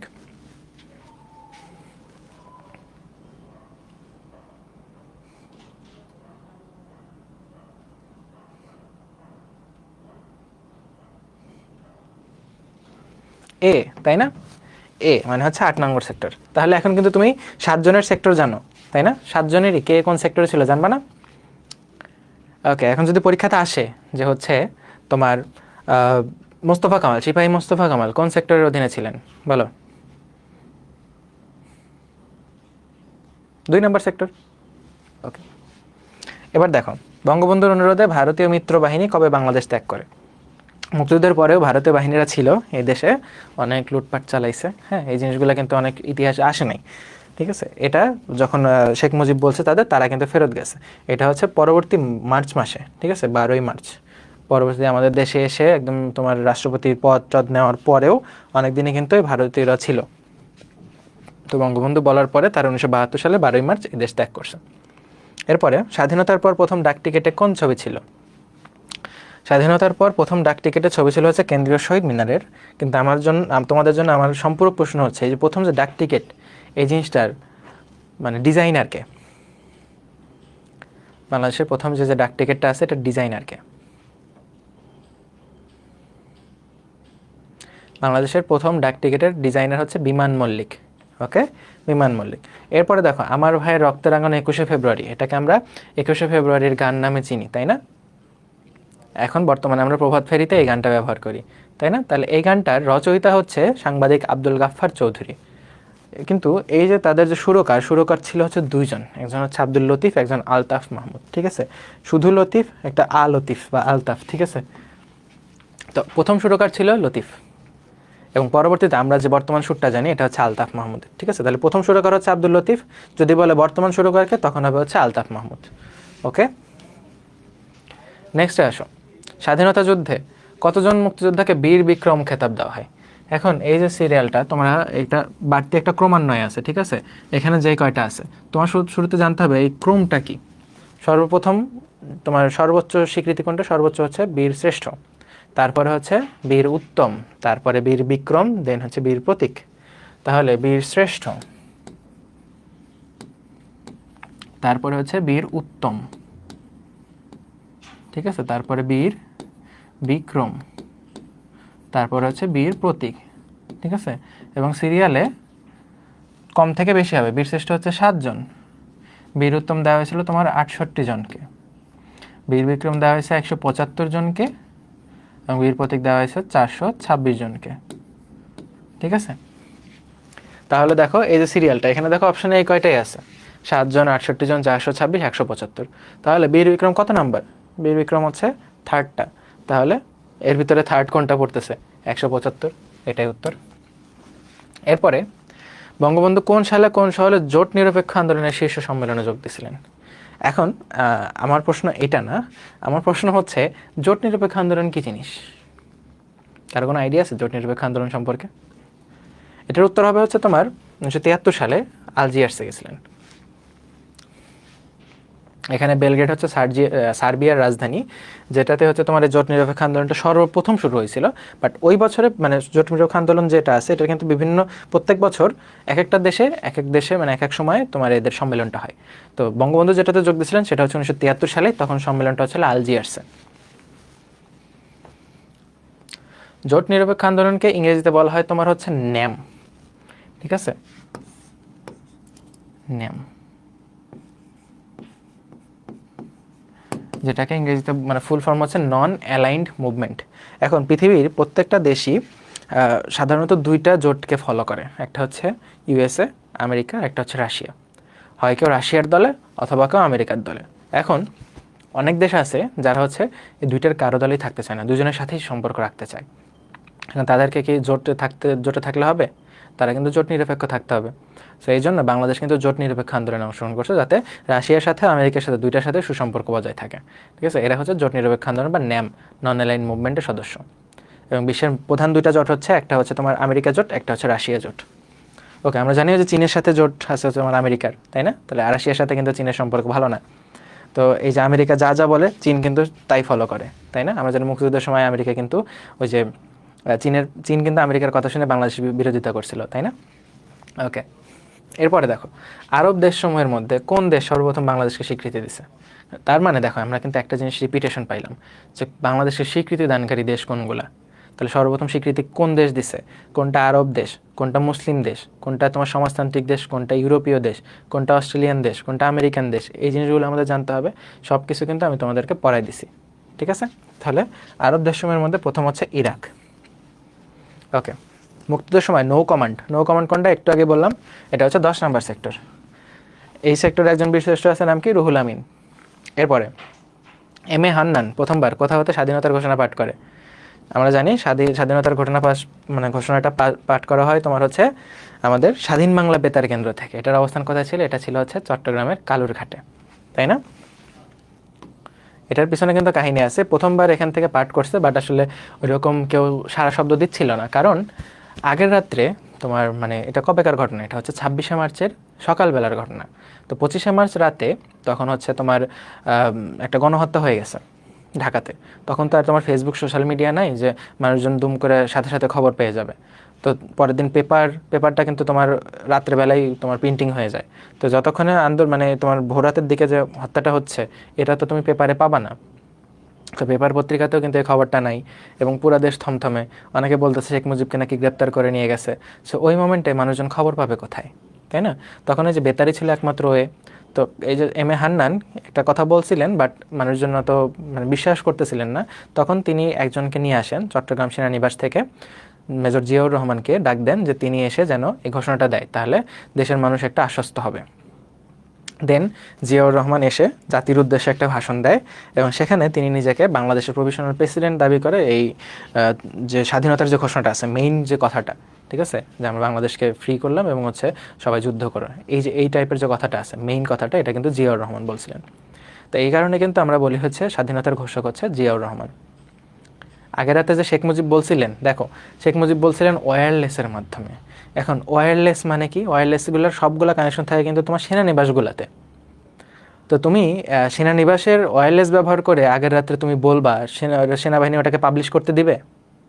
পাকিস্তানের সেনাবাহিনী ওটাকে পাবলিশ করতে দিবে? দিবে না তো। তার মানে অনেক ধরনের কথাই আছে, অনেক ধরনের কন্ট্রোভার্সি আছে, এগুলো কিন্তু আমি তোমাদের ক্লাসে সুন্দর করে বর্ণনা করছি। ওকে, এরপরে দেখো এটা হচ্ছে চট্টগ্রামের কালুরঘাট। তারপরে 26শে মার্চ স্বাধীনতার এই যে ঘোষণা, এটা ওয়্যারলেস এরকম বলে। তো এখন কিন্তু এগুলোর কোনো ভিত্তি নেই, প্রশ্নগুলো আসবে না। ওকে, নিউ ইয়র্কের ম্যাডিসন স্কোয়ার গার্ডেনে বাংলাদেশের জন্য গান গেয়েছেন কে? দেখো এখানে কী কী নাম আছে। আমরা জানি যে কনসার্ট ফর বাংলাদেশ এটার মূল যে সিঙ্গার ছিল তার নাম হচ্ছে জর্জ হ্যারিসন। তো তার সাথে একটা দল ছিল, তার সাথে একটা দল পারফর্ম করছে, দলটার নাম হচ্ছে দ্য বিটলস। এই বিটলসের একজন সিঙ্গার বা গায়ক বা লেখক, তার নাম হচ্ছে বব ডিলান। সে কিন্তু পরবর্তীতে সাহিত্যে নোবেল পাইছিলেন।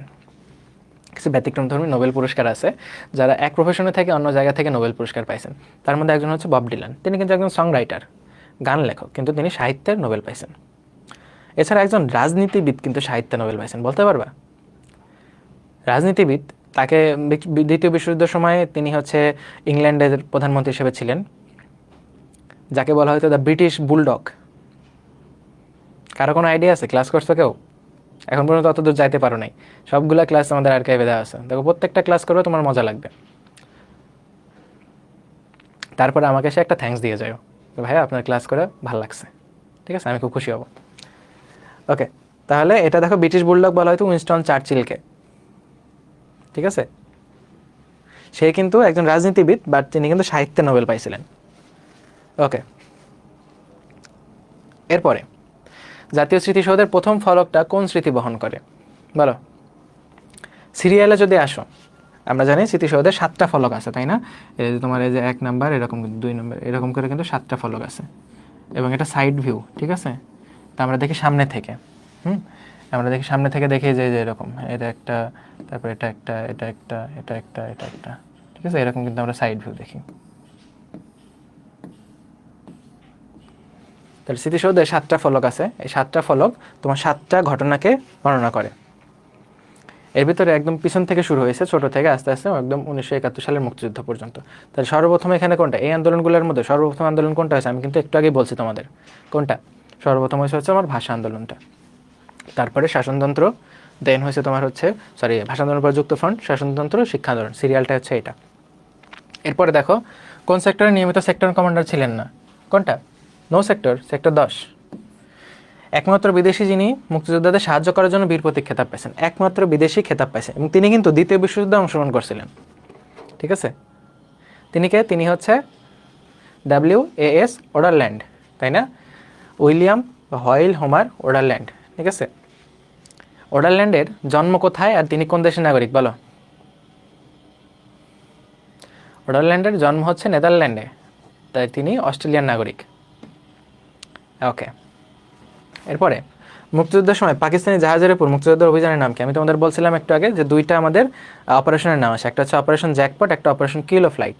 যেটা জাহাজের উপর হয়েছে এটা হচ্ছে আমার অপারেশন জ্যাকপট, এটা 15ই আগস্ট ভোর রাতের দিকে 1971 সালে এই ঘটনাটা হয়েছে, এবং পরে একটা হচ্ছে তোমার অপারেশন কিল অফ লাইট, ঠিক আছে, এটা হচ্ছে তোমার বিমান বাহিনী কর্তৃক, দুইটা মাত্র, একটা হেলিকপ্টার একটা বিমান দিয়ে, তাই না? কোন দেশ প্রথম বাংলাদেশকে স্বীকৃতি দেয়? এটা উত্তর হবে হচ্ছে ভুটান। ভুটান এবং ভারত দুই দেশই কিন্তু বাংলাদেশকে 6ই ডিসেম্বর 1971 সালে স্বীকৃতি দিছে, কিন্তু কয়েক ঘন্টা আগে দিছে ভুটান, কয়েক ঘন্টা পরে দিছে হচ্ছে ভারত। ওকে, এরপরে 10 নম্বর সেক্টরটি কোনটা ছিল? দেখো এই 10 নম্বর সেক্টর থেকে তো বারবার প্রশ্ন আসতেছে, তাহলে তোমার এই বছর কিন্তু আসতেই পারে 10 নম্বর সেক্টরের একমাত্র বীরশ্রেষ্ঠকে, আসতে পারে না? অবশ্যই আসতে পারে। তাহলে 10 নম্বর সেক্টর হচ্ছে নৌ কমান্ডো। ইউনেস্কো কোন তারিখ 21শে ফেব্রুয়ারিকে আন্তর্জাতিক মাতৃভাষা দিবস হিসেবে স্বীকৃতি দেয়? এটা আমরা সবাই জানি, এটা হচ্ছে 1999 সালের 17ই নভেম্বর, তাই না? 1999 সালে। তাহলে আমি তোমাদেরকে একটা প্রশ্ন করি, বলো তো আমরা মাতৃভাষা দিবস কত সাল থেকে পালন করি?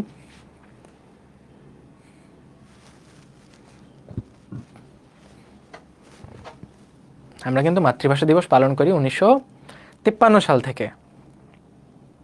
আমি যদি বলি আমরা আন্তর্জাতিক মাতৃভাষা দিবস পালন করি কবে থেকে? মাতৃভাষা দিবস তো আমরা 53 সাল থেকে পালন করে আসতেছি, বাট তখন কি ওটা আন্তর্জাতিক ছিল? ওটা শুধু আমাদের জাতীয় ছিল। আন্তর্জাতিকটা কবে হয়েছে? আন্তর্জাতিক হয়েছে 99 সালের নভেম্বরের দিকে, তার মানে তার পরের বছরই তো ফেব্রুয়ারি মাসটা আসতেছে, সো নেক্সট ইয়ারের ফেব্রুয়ারিতেই আমরা আন্তর্জাতিক পাবো। তাহলে প্রথম আন্তর্জাতিক মাতৃভাষা দিবস পালিত হয় 2000 সালের 21শে ফেব্রুয়ারিতে। ওকে, নেক্সট, মুক্তিযুদ্ধের সময় ঢাকা কোন সেক্টরের অধীনে ছিল? হ্যাঁ, মুক্তিযুদ্ধের সময় ঢাকা ছিল হচ্ছে 2 নাম্বার সেক্টরের অধীনে। এখানে প্রশ্নটা একটু কেটে গেছে, ঠিক আছে, এটা হচ্ছে 2 নাম্বার সেক্টর। ওই যে আমি তোমাকে ম্যাপ দেখাইলাম, একের পরে দুইটা হচ্ছে মাঝখানের দিকে পড়ছিল, এরকম করে ঘুরে আসছে, তো 2 নাম্বার সেক্টর। তারপরে দেখো 23 নাম্বার প্রশ্ন, জয় বাংলা বাংলার জয়, এটার গীতিকার কে? আমি যখন তোমাদেরকে ক্লাসে পড়াইছি জয় বাংলা, এখানে দেখো মাজহারুলের মধ্যে জয় কথাটা আছে, জয় এবং এখানেও জ আছে, এটা হচ্ছে মাজহারুল আনোয়ার। এবং মুক্তিযুদ্ধের অনেকগুলো গান লিখছে হচ্ছে গোবিন্দ হালদার, ঠিক আছে। এক সাগর রক্তের বিনিময়ে, তো পূর্ব দিগন্তে সূর্য উঠেছে, এই গানগুলো লিখছে হচ্ছে তোমার গোবিন্দ হালদার। আর জয় বাংলা বাংলার জয়, এটা লিখছে হচ্ছে তোমার গাজী মাজহারুল আনোয়ার। এবং দেখবা এরপরে এই মুক্তিযুদ্ধের গান রিলেটেড আরও কয়েকটা প্রশ্ন আছে, কারণ মুক্তিযুদ্ধ রিলেটেড গান, মুক্তিযুদ্ধ রিলেটেড ভাস্কর্য, মুক্তিযুদ্ধ রিলেটেড যে তোমার কবিতা আছে, এই জিনিসগুলো খুবই খুবই ইম্পর্টেন্ট, প্রশ্ন আসবে। দেখো প্রথমে কিন্তু আমি তোমাদের ভয় দূর করে দিচ্ছি যে কোথা থেকে প্রশ্ন আসবে, প্রশ্ন আসার জায়গা কিন্তু খুবই লিমিটেড। ওকে, এবার দেখো এই যে বাংলাদেশের অস্থায়ী সরকার শপথ গ্রহণ করে কবে, অস্থায়ী সরকার বলতে মুজিবনগর সরকার গঠন করার কথা বলা হচ্ছে। এটা গঠন হয়েছিল তোমার 10 এপ্রিল, শপথ গ্রহণ করছে 17 এপ্রিল, তাই না? মুক্তিযুদ্ধের সময় কয়টি সেক্টরে ভাগ করা হয়েছে? বারবার সেক্টর আসতেছে, সেক্টর বারবার আসতেছে, এটা 11টা সেক্টর।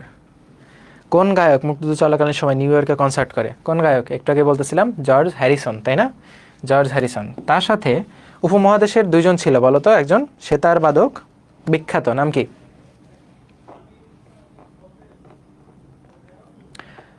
একজন বিখ্যাত সেতার বাদক ছিলেন, তার নাম হচ্ছে রবিশঙ্কর, তাই না? রবিশঙ্কর, রবিশঙ্করের একজন ডিরেক্ট স্টুডেন্ট আছে, যার গানগুলোই রিসেন্টলি, মানে সেতার বাদক, সে একজন খুবই বিখ্যাত সেতার বাদক হয়েছে রিসেন্টলি, তার নাম হচ্ছে ঋষভ ঋখিরাম শর্মা। তোমরা ইউটিউবে সার্চ করে শুনতে পারো, চাণক্য নামে একটা মিউজিক আছে, বা আরও অনেকগুলো বিখ্যাত মিউজিক আছে, সে কিন্তু এগুলো খুব সুন্দর বাজায়, ঠিক আছে? সে কিন্তু মানে সর্বশেষ স্টুডেন্ট বলা যায় রবিশঙ্করের, ঋষভ ঋখিরাম শর্মা। ওকে, এরপরে এবারে সংগ্রাম, মুক্তির সংগ্রাম, এই জিনিসগুলো এখন আর আসবে না ভাই, হ্যাঁ, এগুলো একটু সেভ করবা। এটা হচ্ছে কবেকার ঘটনা? এটা হচ্ছে 7ই মার্চের ঘটনা, 7ই মার্চের ভাষণ। তারপরে স্বাধীন বাংলাদেশের সাংবিধানিক ঘোষণা, সাংবিধানিক ঘোষণা স্বাধীন বাংলাদেশের, ঠিক আছে? বাংলাদেশ স্বাধীন হওয়ার সাংবিধানিক ঘোষণাটা তোমার মেইনলি দেওয়া হয় সংবিধানে। আমরা 3টা তফসিল পড়ি, এই 3টা তফসিলে তোমার হচ্ছে বাংলাদেশের স্বাধীনতার ঘোষণার কথা।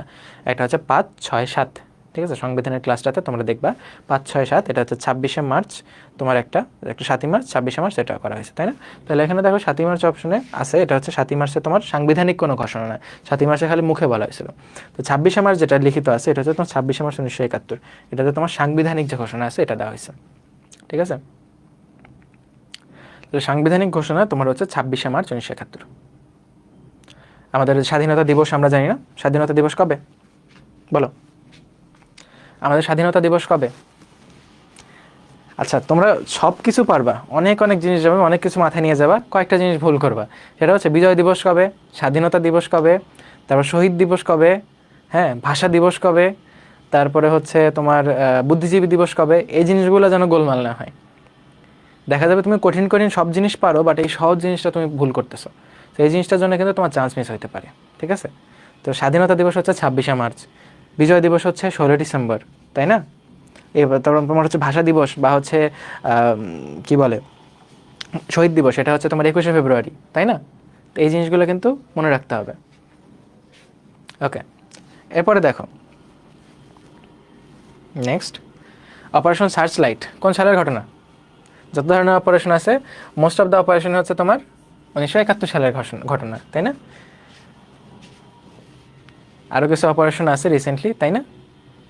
আচ্ছা বলো তো, কিছুদিন আগে ভারত পাকিস্তানের একটা যুদ্ধ হচ্ছিল, তাই না? ওই যে পেহেলগাম ঘটনা নিয়ে, তোমরা কারা কারা অবগত? তো ওখানে একটা অপারেশনের নাম ছিল অপারেশন সিন্দুর, নাম শুনছো? এরকম কিন্তু বিভিন্ন অপারেশনের নাম থাকে। তো বাংলাদেশের মুক্তিযুদ্ধের মধ্যে কয়েকটা অপারেশন আছে বিখ্যাত, একটা হচ্ছে operation search light, operation big bird, operation তোমার জ্যাকপট, অপারেশন কিলো ফ্লাইট, এবং যুদ্ধের পরে যে অস্ত্র জমা নেওয়া হচ্ছিল ওটার নাম ছিল অপারেশন ক্লোজ ডোর, ঠিক আছে? মানে মুক্তিযুদ্ধের চ্যাপ্টার ক্লোজ করে দিচ্ছি, ডোরটা ক্লোজ করে দিচ্ছি। এরপরে মুক্তিযুদ্ধ চলাকালীন, মানে মুক্তিযুদ্ধকালে বাংলাদেশ সরকারের মানে সর্বদলীয় একটা উপদেষ্টা পরিষদ ছিল, মুজিবনগর সরকারের একটা উপদেষ্টা কমিটি ছিল, যেখানে বাংলাদেশের যে মেজর মেজর রাজনৈতিক দলগুলো আছে, দলগুলোর যে হেড ছিল তারা ছিল এই কমিটির সদস্য। এখন এই দলগুলোর মধ্যে এই কমিটির হেড করা হয়েছিল তোমার হচ্ছে ন্যাপ নামে একটা দল ছিল। ন্যাপের নাম কি? ন্যাপের ফুল ফর্ম কি? National Awami party. ন্যাপ দুইটা ছিল, একটা ছিল মোজাফফর আহমেদের, একটা ছিল হচ্ছে মাওলানা ভাসানী। ন্যাপ ভাসানী, ন্যাপ মোজাফফর নামে আমরা জানি। ন্যাপ ভাসানীর প্রতিষ্ঠাতা হচ্ছে ভাসানী, মাওলানা আব্দুল হামিদ খান ভাসানী, এবং আওয়ামী লীগেরও প্রতিষ্ঠাতা ছিল কিন্তু আব্দুল হামিদ খান ভাসানী। সেখান থেকে আওয়ামী লীগ থেকে বের হয়ে আসছিল যে কাকমারি সম্মেলনের পর। তার সাথে তোমার হোসেন শহীদ সোহরাওয়ার্দীর একটু কথা কাটাকাটি হয়, সে কিন্তু আওয়ামী লীগ থেকে বের হয়ে এসে ন্যাপ গঠন করছিল। ন্যাপের যে প্রধান হামিদ খান ভাসানী, তাকে কিন্তু এই উপদেষ্টা কমিটির চেয়ারম্যান করা হয়েছিল। বাংলাদেশের সর্বোচ্চ বীরত্বসূচক খেতাব দেখো, এটা কি? এটা হচ্ছে বীরশ্রেষ্ঠ। তাহলে দেখো, বীরশ্রেষ্ঠ এবং হচ্ছে সেক্টর, এই জিনিসগুলা ভুল করবা না। আর যাই পড়ো, বীরশ্রেষ্ঠ, সেক্টর এবং হচ্ছে বিখ্যাত গান, এই জিনিসগুলো একটু পড়বা, ঠিক আছে? কনসার্টও কিন্তু গানের মধ্যেই পড়ে, এগুলো থেকে কিন্তু প্রশ্ন আসে। এই দেখো আরেকটা প্রশ্ন, ধন্য ধান্য পুষ্পে ভরা আমাদের এই বসুন্ধরা, এই গানটা কে লিখছে? এটা লিখছে DL রায়, বা যাকে আমরা দ্বিজেন্দ্র লাল রায় নামে জানি, ঠিক আছে? আবার গান, মুজিবনগর সরকার কবে গঠন হয়েছে? এটা দেখো 10 এপ্রিল। একবার আসছে কবে শপথ নিয়েছে, একবার আসছে কবে গঠন হয়েছে। তার মানে প্রশ্নগুলো কিন্তু একই জায়গা থেকে সিকোয়েন্সিয়ালি আসে, একবার যেখান থেকে আসে পরের বার ওখান থেকে আসবে, একটু চেঞ্জ হয়ে আসবে। প্রশ্নগুলো তোমরা সলভ করতে কিন্তু বুঝতে পারতেছো। এবার দেখো, বীর প্রতীক খেতাবপ্রাপ্ত নারীদের নাম, আবার বীর প্রতীক, মানে এই খেতাবটা বারবার আসতেছে, তাই না? তারামন বিবি এবং সেতারা বেগম, ঠিক আছে? দেখো নামটা কিন্তু তোমার এখানে কনফিউজিং দিছে, দেখো সিতারা এখানেও আছে, এখানেও তারামন আছে, তাই না? তাহলে তারামন বিবি আর সিতারা বেগম, নট সিতারা খাতুন। যদি তোমার সিতারা বেগম খাতুন কোনোটাই নাই, আছে সিতারা রহমান, দেন কিন্তু উত্তর হবে সিতারা রহমান। সিতারা রহমান কেন?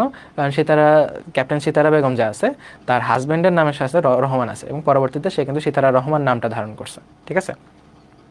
তো সিতারা বেগম অথবা সিতারা রহমান, সিতারা খাতুন না। ওকে, তোমার সিতারা বেগম যে ছিল সে কিন্তু একজন ডক্টর, তাই না? ঢাকা মেডিকেল কলেজের অ্যালামনাই। ওকে, এবার আসো, এই যে এখানে দেখো নামটা দেখো, ফেরদৌসী প্রিয়ভাষিনী জাহানারা ইমাম, এই দুইজনের নাম কেন আসলো? এই দুইজন কারা? ফেরদৌসী প্রিয়ভাষিনী হচ্ছে একজন বীরাঙ্গনা, যিনি সর্বপ্রথম এই যে পাকিস্তানি বাহিনীর যে তোমার নির্যাতন আছে এই কথা বাইরে স্বীকার করেন, তিনি একজন ভাস্কর ছিলেন। এবং জাহানারা ইমাম হচ্ছে শহীদ জননী, তাই না? তার ছেলে তোমার শফি ইমাম রুমি, তিনি কিন্তু হচ্ছে ক্র্যাক প্লাটুনের সদস্য ছিল এবং পরবর্তীতে শহীদ হয়েছে, তাই না? এবং তার যে ছোট ছেলে নাম হচ্ছে জামি আল শফি। মানে শফি কেন আসতেছে? শফি হচ্ছে তার হাজব্যান্ডের নাম, ঠিক আছে? তার বড় ছেলের নাম রুমি, ছোট ছেলের নাম জামি। ছোট ছেলে কিন্তু পরবর্তীতে যে বুদ্ধিজীবী ভাস্কর্য আছে ওটার কিন্তু বুদ্ধিজীবীদের জন্য একটা যে এই ভাস্কর্য করা হয়েছে, একটা স্মৃতিসৌধ করা হয়েছে, স্মৃতিসৌধের স্থপতির মধ্যে কিন্তু তুমি জামির নাম পাবা, জামি আল শফি। ওকে, সালাম সালাম হাজার সালাম, এই গানটার কণ্ঠশিল্পীকে,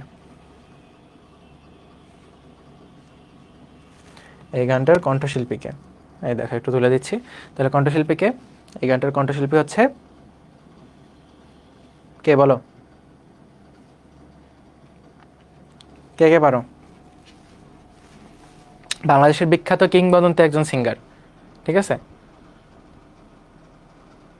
তার নাম হচ্ছে আব্দুল জব্বার, তাই না? আব্দুল জব্বার।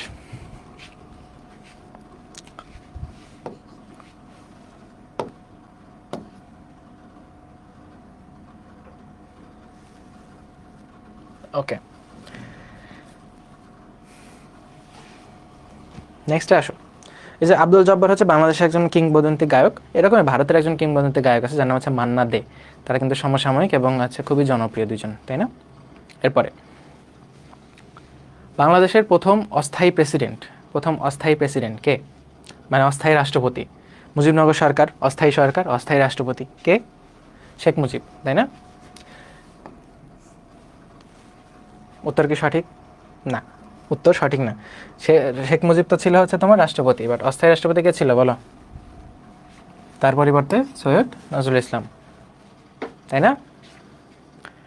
ওকে, এবার দেখো, স্বাধীন দেশ হিসেবে বাংলাদেশকে দ্বিতীয় স্বীকৃতি দেয় কোন দেশ? প্রথম স্বীকৃতি ছিল ভুটান, দ্বিতীয় হচ্ছে কয়েক ঘন্টা পরে ভারত।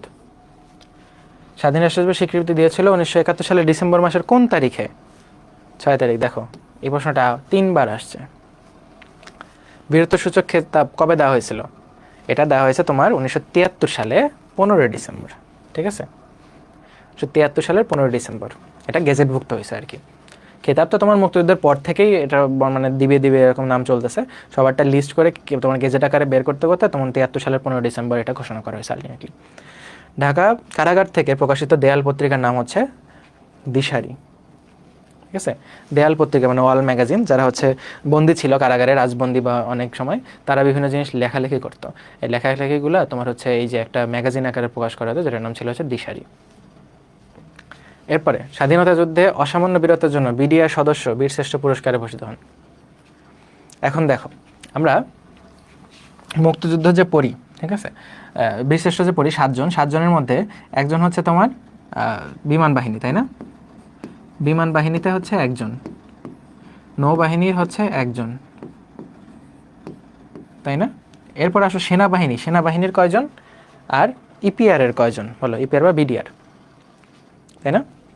ইস্ট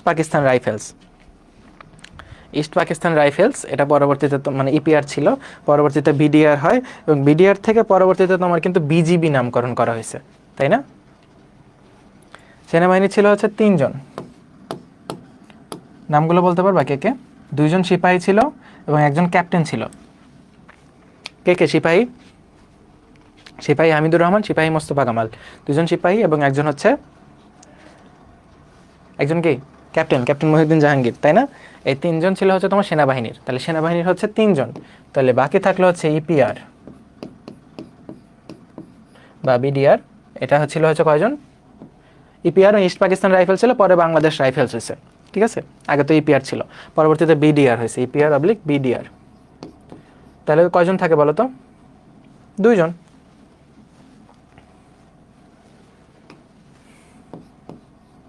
দুইজনের উপাধি কি ছিল বলো তো? দুইজনের উপাধি কি ছিল? ল্যান্স নাইক। ল্যান্স নাইক দুজনের নাম বলো, কে কি ছিল? একজন ল্যান্স নাইক মুন্সি আব্দুর রউফ, ল্যান্স নাইক নূর মোহাম্মদ শেখ, ঠিক আছে? এই দুজন হচ্ছে বিডিআর সদস্য। তাহলে উত্তর হচ্ছে দুইটা। ঢাকা সেনানিবাসস্থ মুক্তিযুদ্ধ জাদুঘরের নাম কি? এটা যখন মুক্তিযুদ্ধ সম্পর্কে বিভিন্ন স্থাপনা আছে, এটার মধ্যে কিন্তু আমি পড়াই দিছি, এটা হচ্ছে বিজয় কেতন, ঠিক আছে? এরপরে দেখো, সর্বপ্রথম কোন বিদেশি মিশনে বাংলাদেশের পতাকা উত্তোলিত হয়? আমরা জানি বাংলাদেশের যে সরকারটা গঠন হয়েছিল মুজিবনগর সরকার, এটার অস্থায়ী একটা কার্যালয় ছিল, কার্যালয়টা ছিল তোমার পশ্চিমবঙ্গে, তাই না? পশ্চিমবঙ্গ মানে পশ্চিমবঙ্গের কোথায়? কলকাতায়, তাই না? শেক্সপিয়র সরণি বলে। তো এই জায়গাতে তোমার হচ্ছে প্রথম বিদেশি মিশনে পতাকা উত্তোলন করা হয়, এবং বলতে হবে কে এই পতাকাটা উত্তোলন করে, বলো? বাংলাদেশে একজন কূটনীতিক মানে কি? ডিপ্লোম্যাট, যিনি হচ্ছে তোমার বিদেশের সাথে বিভিন্ন সম্পর্ক রক্ষা করবে, তাই না? তো একজন বাংলাদেশি কূটনীতিক যে সর্বপ্রথম বাংলাদেশের প্রতি আনুগত্য প্রকাশ করেন, যিনি সর্বপ্রথম বিদেশি মিশনে বাংলাদেশের পতাকা উত্তোলন করেন, এবং সর্বপ্রথম বিদেশি মিশনে পতাকা উত্তোলিত হয় কলকাতায়, তার নাম হচ্ছে এম হোসেন আলী। ওকে, মনে পড়ছে? এম হোসেন আলী। ওকে, এবার মুক্তিযুদ্ধের শহীদ বীরশ্রেষ্ঠ সিপাহী মোস্তফা কামাল কোন তারিখে মৃত্যুবরণ করেন? এই প্রশ্নগুলো একটু কঠিন, তারপরেও তুমি দেখো কয়েকটা জিনিস তুমি জানো, ঠিক আছে? যেমন তুমি কি কি জানো বলো তো? প্রথম শহীদ হচ্ছে তোমার মুন্সি আব্দুর রউফ, সে হচ্ছে 8ই এপ্রিলে মারা গেছে। সর্বশেষ শহীদ হয়েছে ক্যাপ্টেন মহিউদ্দিন জাহাঙ্গীর, জাস্ট মুক্তিযুদ্ধ শেষ হওয়ার 2 দিন আগে 14 ডিসেম্বর মারা গেছেন, ঠিক আছে? এবং মাঝখানে যে আছে, মাঝখানেরগুলো খুব একটা ইম্পর্টেন্ট না, কিন্তু মাঝে একবার অনেক আগে প্রশ্ন আসছিল, সেটা হচ্ছে তোমার 18ই এপ্রিল, ঠিক আছে? সিপাহী মোস্তফা কামাল। এরপরে যদি আসলে তোমার প্রথমটা অথবা লাস্টেরটা আসবে, এই দুইটা মনে রাখছো, দুইটাই যথেষ্ট, আর লাগবে না, ঠিক আছে? বীর প্রতীক উপাধি কয়জন? 426 জন, কিন্তু এখানে 424 দিছে, কেন বলো তো? দুইজনের খেতাব বাতিল হয়েছে, তাই না? কেন বাতিল হয়েছিল? কারণ ওই যে বঙ্গবন্ধুর খুনিদের মধ্যে, তাই না? বঙ্গবন্ধুর খুনিদের মধ্যে 2 জন এখান থেকে বাতিল হয়েছে, এবং বীর বিক্রম থেকেও 1 জন বাতিল হয়েছে, তাই না? তাহলে টোটাল 3 জনের মতো বাতিল গেছে। ওকে, 3 জন না 4 জনের মতো বাতিল গেছে, 4 জন, তাই না? এটা কিন্তু আমি তোমাদের ক্লাসে পড়াইছি। ওকে, এবার আসো, নিচের কোনটি সঠিক নয়? এটা অনেক আগে একবার প্রশ্ন আসছিল। এখানে যে লাইনটা আছে আশ্চর্যজনকভাবে সবগুলাই কারেক্ট, এখানে একটা আসলে মানে সবগুলাই সঠিক আর কি। হুলিয়া, এটা হচ্ছে তানভীর মোকাম্মেলের একটা শর্ট ফিল্ম, যেটা 1984 সালে তোমার প্রকাশিত হয়েছিল। বাংলাদেশ জাতীয় সঙ্গীতের প্রথম ইংরেজি অনুবাদক হচ্ছে সৈয়দ আলী হাসান, এটা আমরা সবাই জানি। তারপরে রণসঙ্গীত চল চল চল ঊর্ধ্ব গগনে বাজে মাদল, এটার রচয়িতা হচ্ছে কাজী নজরুল ইসলাম, এটাও সঠিক। সার্ক ফোয়ারা, যেটা হচ্ছে তোমার এখন ওই যে পান্থপথে আছে, ঢাকার পান্থপথে যে একটা সুন্দর ফোয়ারার মতো গোল, তো ওই জিনিসটা কিন্তু নির্মাতা নিতুন কুণ্ড। তো সবগুলোই আসলে কারেক্ট। এরপরে এরকম প্রশ্ন থাকলে কি করবা? এরকম প্রশ্ন আসলে সাধারণত থাকে না, যদি থাকে ওটা তুমি স্কিপ করবা, ঠিক আছে? এরকম প্রশ্ন থাকলে স্কিপ করবা, দাগানোর দরকার নেই, ঠিক আছে? এরকম প্রশ্ন পাবাই না, একটা দুটো পাইতে পারে। আমাদের সময় এমন ছিল, আমি 2021-22 সেশনে ছিলাম, তো ওই সেশনে আমার একটা ফিজিক্স প্রশ্ন হচ্ছে ভুল ছিল। ভুল মানে কি, তোমার অনুশীলনী থেকে হুবহু তুলে দিছে, বাট মানটা তুলে দেয় না, একটা উদ্দীপক টাইপের থাকে না, সো উদ্দীপকটা না দিয়ে ডিরেক্ট প্রশ্নটা দিছে। তাহলে আমি কিন্তু জানতাম যে এটা হচ্ছে প্রশ্নের উত্তর এটা হবে, বাট তারপরে আমি দাগাই নেই। তো এইসব প্রশ্ন তোমরা চেষ্টা করো স্কিপ করার, ঠিক আছে?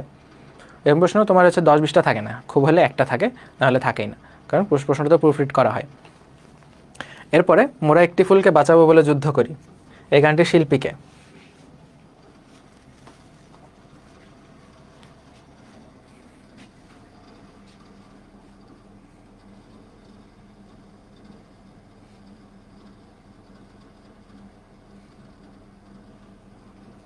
বলো তো এই গানটার রচয়িতাকে?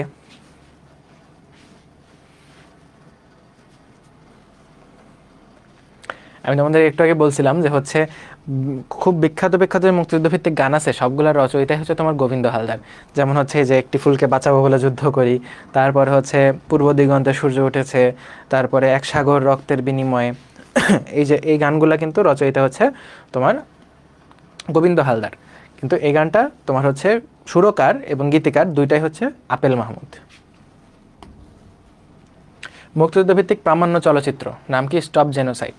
এটার পরিচালকে প্রামাণ্য চিত্র মানে কি মুক্তিযুদ্ধের সময় সে কিন্তু নিজে অনেক জায়গায় যে প্রকাশ্য যে ঘটনাগুলো হচ্ছে এগুলোর ফুটেজ নেওয়ার চেষ্টা করছে, তিনি ভিডিও ধারণ করছে এবং পরবর্তীতে একটা ডকুমেন্টারি বা প্রামাণ্য চিত্র তোমার পাবলিশ করছিলেন যেটার নাম হচ্ছে স্টপ জেনোসাইড।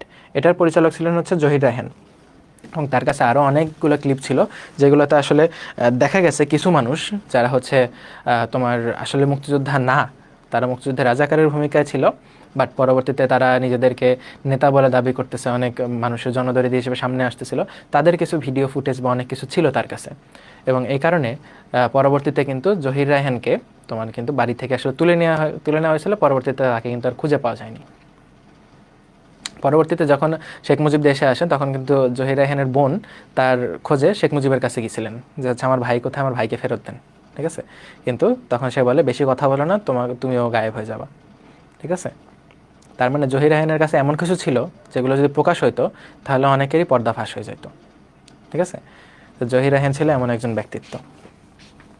ওকে, তাহলে এই ছিল হচ্ছে আজকে আমাদের ক্লাস, ঠিক আছে। আজকে আমরা অনেকগুলো প্রশ্ন সলভ করছি এবং আমরা চেষ্টা করছি একটা ছোট্ট একটা ওভারভিউ দেওয়ার।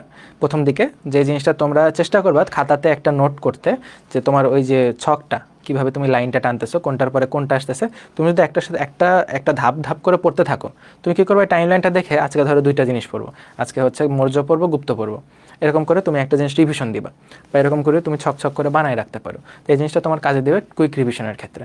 সো ক্লাসটা কেমন লাগলো রিভিউ জানাও, আর সবার সাথে দেখা হবে ইনশাল্লাহ নেক্সট ক্লাসে, ঠিক আছে। ততক্ষণ পর্যন্ত তোমরা পড়তে থাকো এবং যত ধরনের প্রশ্ন আছে সব কিছু তোমাদের জন্য কিউবিন ওপেন আছে, তোমরা কোয়েশ্চেন করতে পারো এবং তোমাদের যা যা জানার আছে নির্দ্বিধায় বলতে পারো, ঠিক আছে। তোমাদের সাপোর্ট দেওয়ার জন্য আমি সবসময় আছি। সবাই ভালো থাকো, সুস্থ থাকো, দেখা হবে নেক্সট কোনো ক্লাসে। আল্লাহ হাফেজ, আসসালামু আলাইকুম।